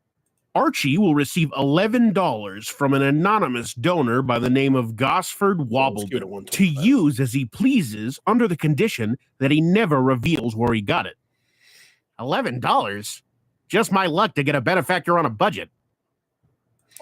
So this is where I tried implementing a new style too, is like I wanted to incorporate my voice acting from my other shorts into the main Archie breakdowns, just so there was a little bit of, I didn't want too much disconnect between my videos, which you'll see in a bit. That kind of, I dropped that pretty quick, but she laments at getting a benefactor on a budget, but attributes the sudden cash to fate, as he needs money to appeal to Veronica.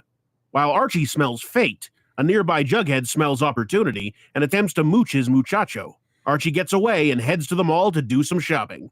He goes to the flower shop only to find he can't afford Jack or his beanstalk and tries some other stores. Archie gets similar results at the jewelry store, which makes sense, and the candy store, which he's clearly being lied to. I can find a box of chocolates for $5, and this is 20 years later. Finally, he goes to a bookstore and requests an $11 book, much to the owner's annoyance.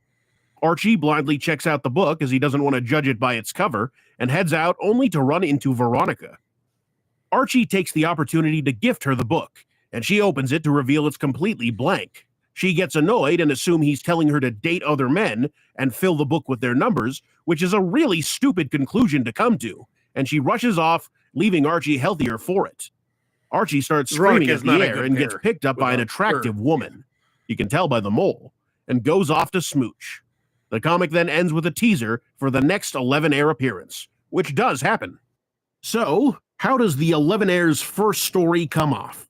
Honestly, not my favorite. Another fun fact, the reason you can see an orange V is because I lost basically, when I was making the video and I was editing it, I couldn't find the file that was just a blank, like 1280 by 720p white file for the background, underlay as I call it.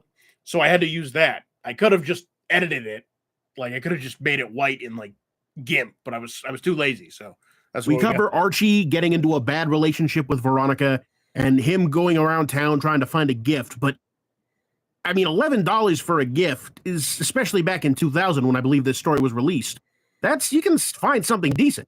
It was just he's going to the diamond store and the apparently most expensive chocolate in the world store, you know?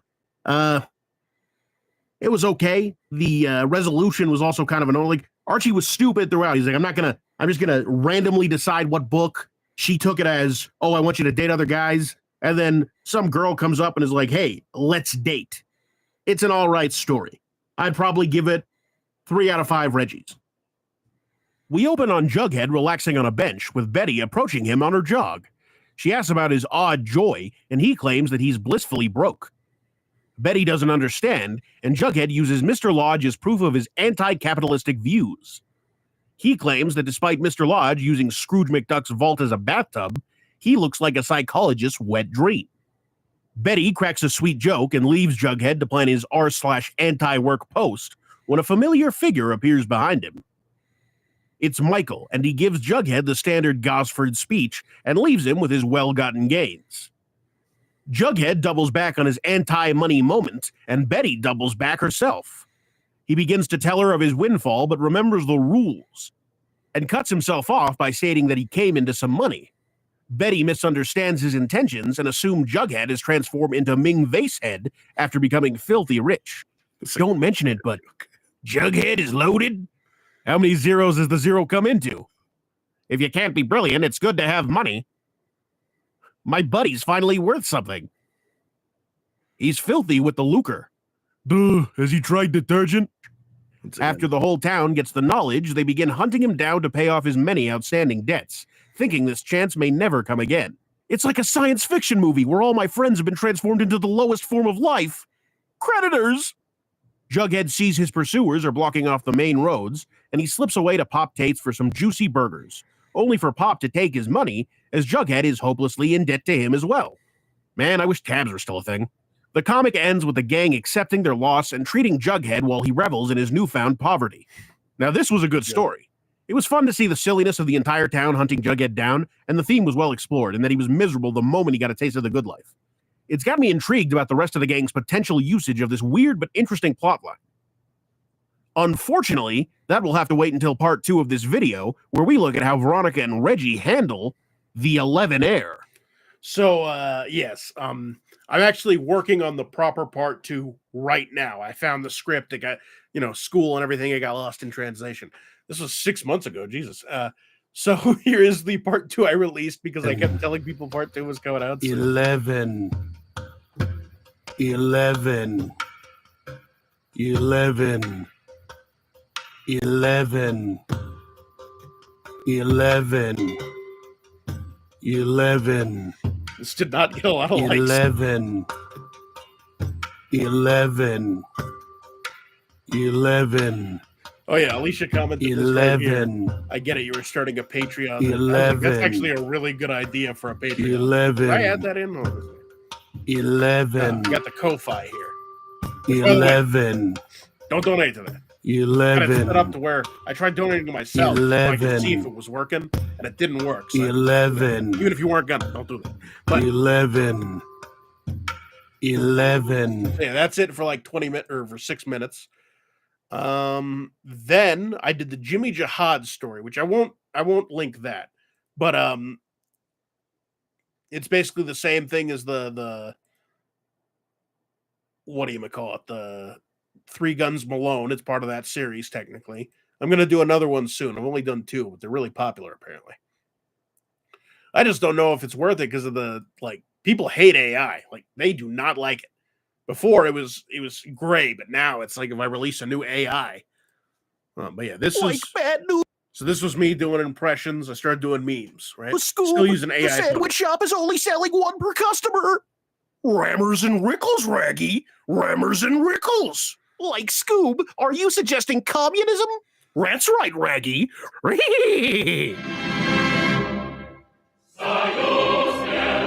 So this one didn't do too great. No comments, but decent views. But this was, I was actually trying to work on a proper Scooby-Doo impression. So I looked up a video or 2 and it was like, you got to do a lot. So it can't just go rut-row Raggy, obviously. It's like, you got to both move you're waggling your tongue up and down in your mouth while also like, so it's like, rut-row Raggy, right, rudder, red, rudder, but you also have to be like, Raggy, so it's not, I'm not good enough to do it while recording, but let me see. Then, of course, keeping up with the meme theme, I got ahead and went with Luffy Gives That Up. This one was a lot more popular. Oh, sorry, One Piece found Pirate Queen Kai, just the idea of someone finding the One Piece in the garbage. And then I added in this local teen beat local woman just because there's a really funny panel where Veronica, being the bitch she is, frames Archie for basically she tries to hit him, misses, hurts her hand, and says he's a woman beater because the fact that he dodged the beating and she got injured is basically he's a woman beater by transitive property. And so Betty's like, that's stupid. That's the stupidest thing I've ever heard. You just see Reggie walk on screen angry, like I hear this Archie is a woman beater. Like, what do you mean you hear? It literally happened 5 minutes ago. Were you eavesdropping? So I thought it was really funny.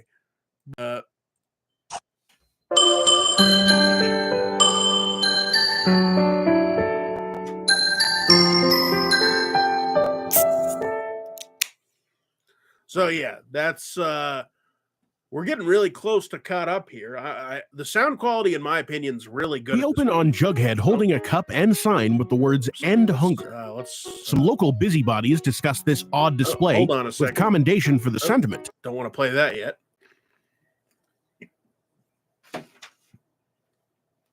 That's fair. Okay. Let's do 1 or 2 more shorts before we get to the next video because it's a good video, but Get lost, Jug. You don't fool anyone. This was just one of my How'd he know it was me? That's just a good comic. General Vince agrees. I'm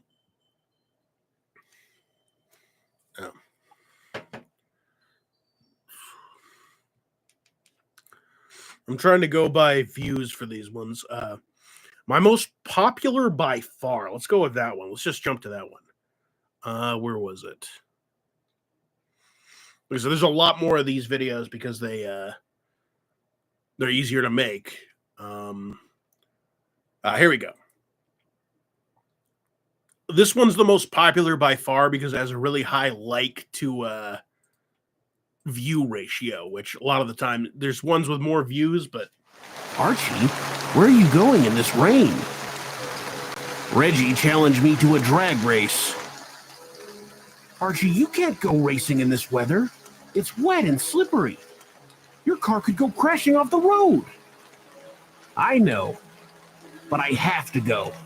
My honor and prestige are at stake. Archie, don't go! Come back! All set, guys? All set. okay, so that one I was actually proud of the music. I thought I was gonna do drag, I can tell a video is liked when the comments are either all new people or actually that's it. Then I'm also gonna play one that I guess I'll reveal the truth here. Hey, this one got way more views than I remember. Oh, let me play this one.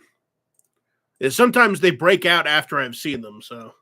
Oh, good night, Alicia. Wake up, Arch. They're sending 6.7. someone to detention. Who? You. It's a good joke. A lot of likes for that kind of video.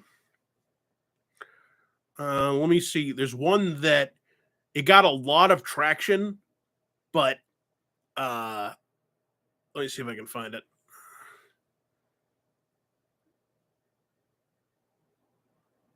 Right, here he goes. Jughead gets canceled. Now, I purposely didn't respond to comments because Last piece of it did better than I pie. expected. but It's yeah, mine. I'll explain it. I saw it first. Take a hike, turkey. Wait a minute. I know how we can settle this. I'll write down a secret word and then hide it in a sentence. And if you guess it, the pie is yours. Okay. When you come over, drive your new car. That's too easy. It's overdrive. Nope. Wrong. Show 'em, Arch. Oh my God, Jughead. So, if you look at the comments, these guys are confused as hell. Why that old lady got Popeye's face? The word is come. All I say is a white sticky male part of the body. I'm confused. That's a good one. Total drama page. New car can be read or rather heard as N-word. I get it now. By canal, I am so confused. New car can be read or rather heard as the N-word. That is incorrect.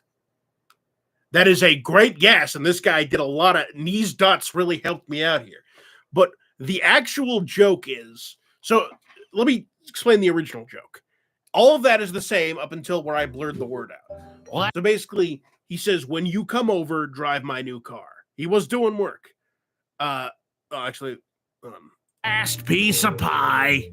It's skip mine. ahead a bit. I saw it first. Take a hike, turkey. Wait a minute. Car. That's Okay, when you come over, drive your new car. So the reason I really wanted to do this comic is because it made no sense as a kid. Because the punchline is, Jughead wrote down the word. It's you. The word is you. Now the joke, obviously, being Reggie has agreed thinks it's overdrive because that's a word, but the premise was stupid to begin with. Who the hell? He had what was it, cake or pie? He already had it. He had no reason to agree to this contest. And the thing is, they're playing it off as like, that's just something normal people do. It's like, hey, like at the pitch meeting for this comic, they're like, okay, guys, what if Jughead does the game we all played as a kid where you had to guess the secret word? What if he pretended the secret word wasn't the really obvious one, but just like yours? Like, it doesn't make sense. So I just blurted out and was pretending he wrote something racist. So it is, you could pretend it's the N-word, or you could pretend it's like F-word, or, anything. But there wasn't an actual, word. And then this one, luckily everybody got. It was my other most popular one. Hey, Archie, could you spare $2? Reggie, there's a saying. A fool and his money are soon parted. What if I give you the big touch? 12 seconds later. So that's a gay joke.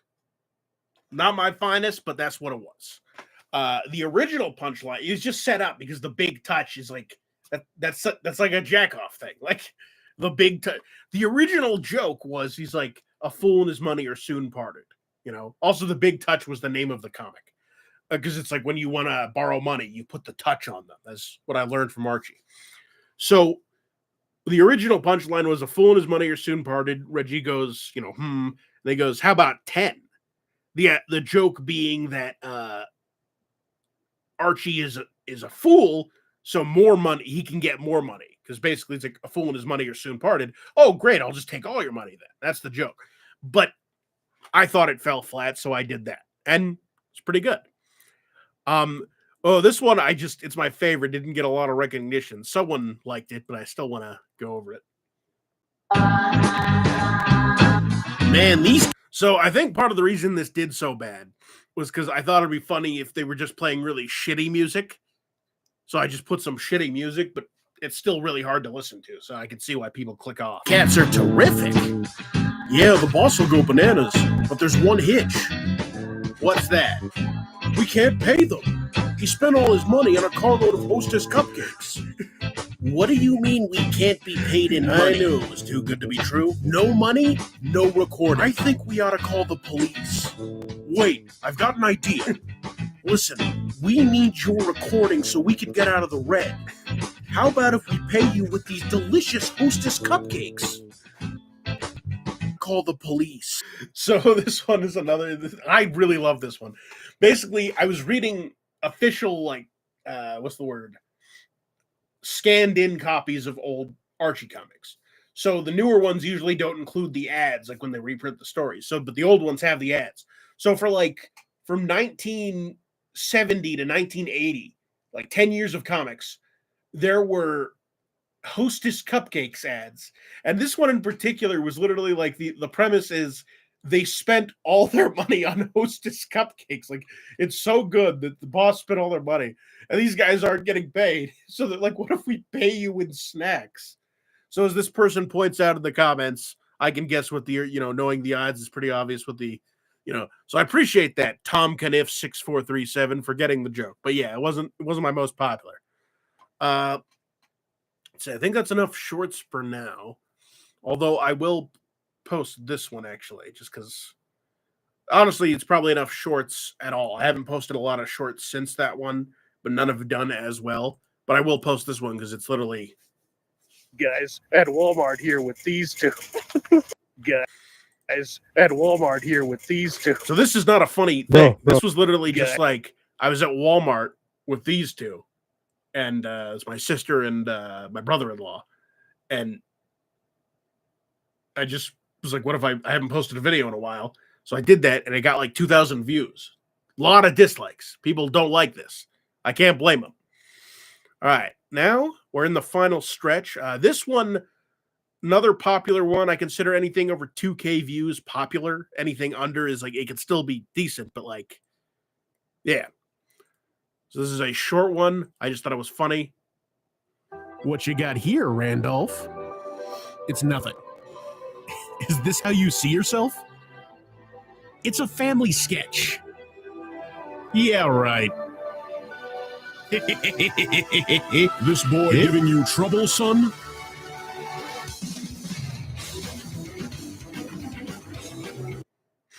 I didn't speed it up there, so that's interesting. But yeah, basically, the joke was You Say Run doesn't go with everything because all the videos and when that song came out was You Say Run goes with everything. But it was also an interesting tie-in. Guys at Walmart here with these. Basically, there was an Archie video that wasn't a short. And yeah, maybe I can do more with that. So that's something to think about. So, this is my favorite video.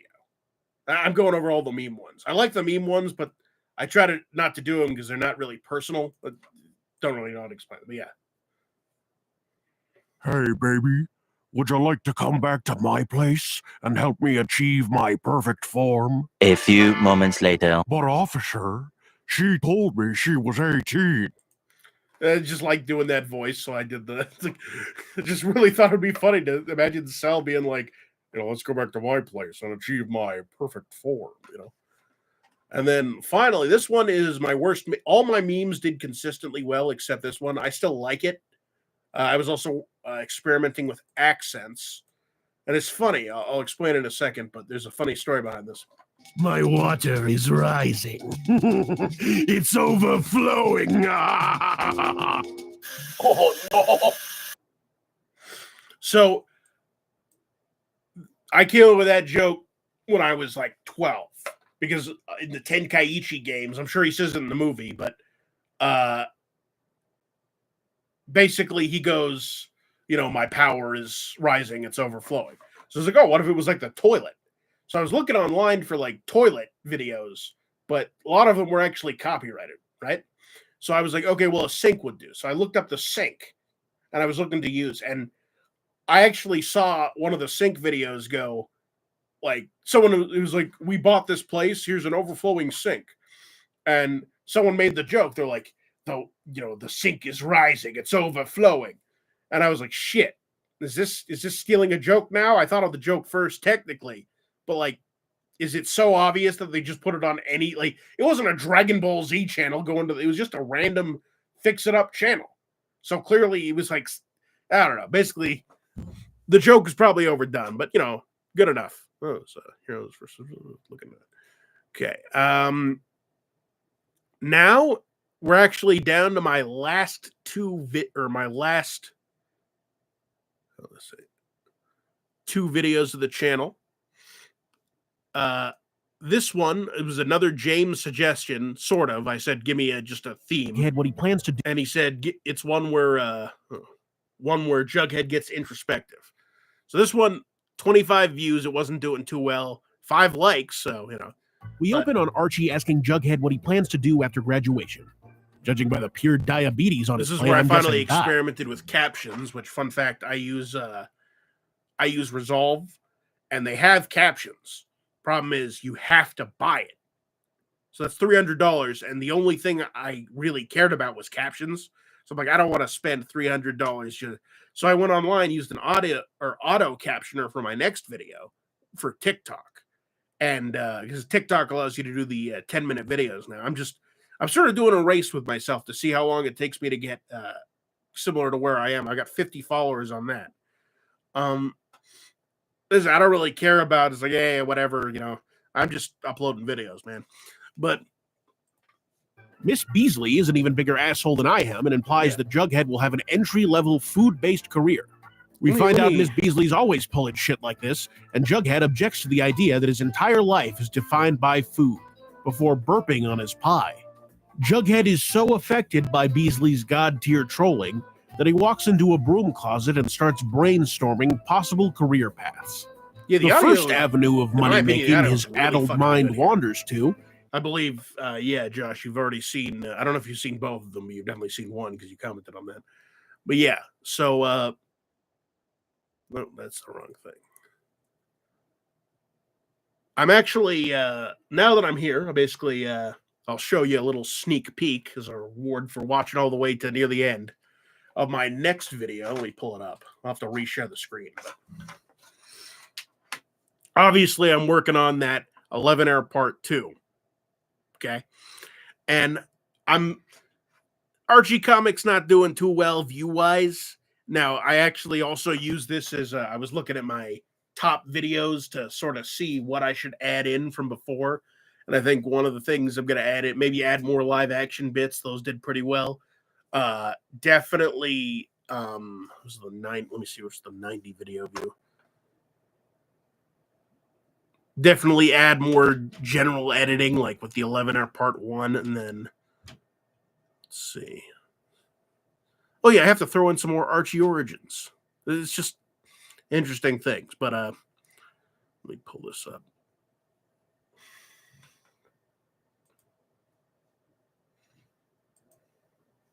Hold on.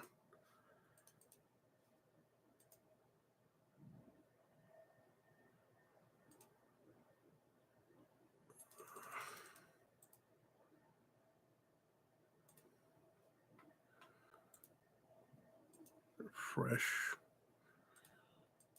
Let me go ahead and play my video while I'm loading it up. Or play this one just so there's something going on. Is good old-fashioned bronco busting, as most teenagers would. In his fantasy, he begins taking on Mr. Dynamite, the legendary horse from hell and part-time porn star.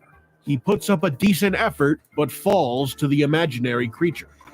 Bent, but not broken, he I think I'm also refuses going to treatment cut out the and page attempts turning to animation. ride It puts Mr. too much Dynamite strain on the again. video, and it's a Or neat he little would have, thing, except but- he gets distracted by the smell of a fictional burger, and his fantasy is ruined, much to his confusion.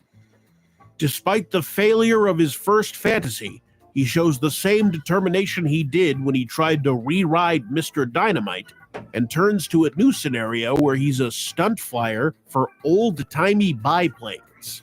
Why are these his first choices for potential careers? This guy's a weirdo. In this new fantasy, he's an excellent flyer, doing such maneuvers as the barrel roll, popularized by this man here, as well as the loop-v-loop. Not having the D there just sounds wrong. Like if he was Monkey V. Luffy. Unfortunately, fantasy flying taking a while to Jughead load. is also easily distracted, and he begins flying towards a donut. After uttering his signature catchphrase, his fantasy is once again ruined by his obsession with food. Finally, he turns to film noir, determined to successfully imagine life as a detective. He's actually already done that, but, that's for a different video. In this new fantasy, Jughead is grilling hardened criminal McGurk after robbing a billionaire's I remember barbecue. McGurk. Unfortunately, a new crime has been committed as somebody has stolen his evidence. Nah, I'm just kidding. He ate it because it was a hot dog. A hot dog that was at least a day old that the burglar was presumably eating. So that's disgusting. Jughead, however, is disgusted by something else in this case, that being his inability to imagine a job without food getting in the way. After looking inside himself, Jughead finally has a realization. Miss Beasley was right all along, and he does want a job in food. An assistant chef to Beasley as a high school cook. So still a pretty low goal there, but, good for him, I guess. Okay, let's go ahead and avoid that community class. Oh, that's not the right one. I discovered. I did not avoid the community class one, but while I'm here, let me go over basically it's what he plans to do. What I'm after loading up is my DaVinci Resolve, which I'll show you the video I'm currently editing. Let's see. But for now, Jughead steals. I like this video. Yeah. But condemnation for the weird kid. Ultimately, the neighbors decide that they want to do their part to end world hunger, specifically the world hunger in Riverdale, and they run off to start a food drive. Archie shows up high on life, but is quickly sobered up by Jughead for daring to be happy while there are... Stop sharing. Share screen. Let's see.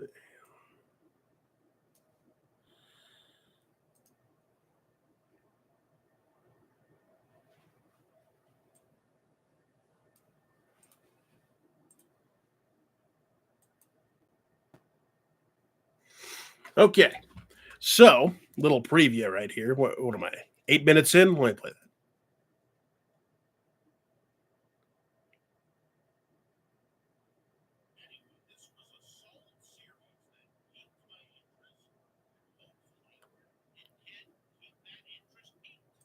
Yeah, there you go. So basically, I'm going to review some manga just because COVID hit hard and I haven't hung out with the homies in a while. So, figure I'd make some videos to talk about. Also, that I'm shifting my niche from Archie comics specifically to comics in general. Maybe I'll do some manhwa, just stuff I want to talk about. I read a lot of isekais. But yeah, so there we go. Thanks, Josh, for being there for the stream. I'm going to go ahead and end it at 3 hours, 43 minutes, 3 hours, 44 minutes. And yeah, show you the videos soon. This one should be up by Wednesday, all things good to go. All right. Catch you later.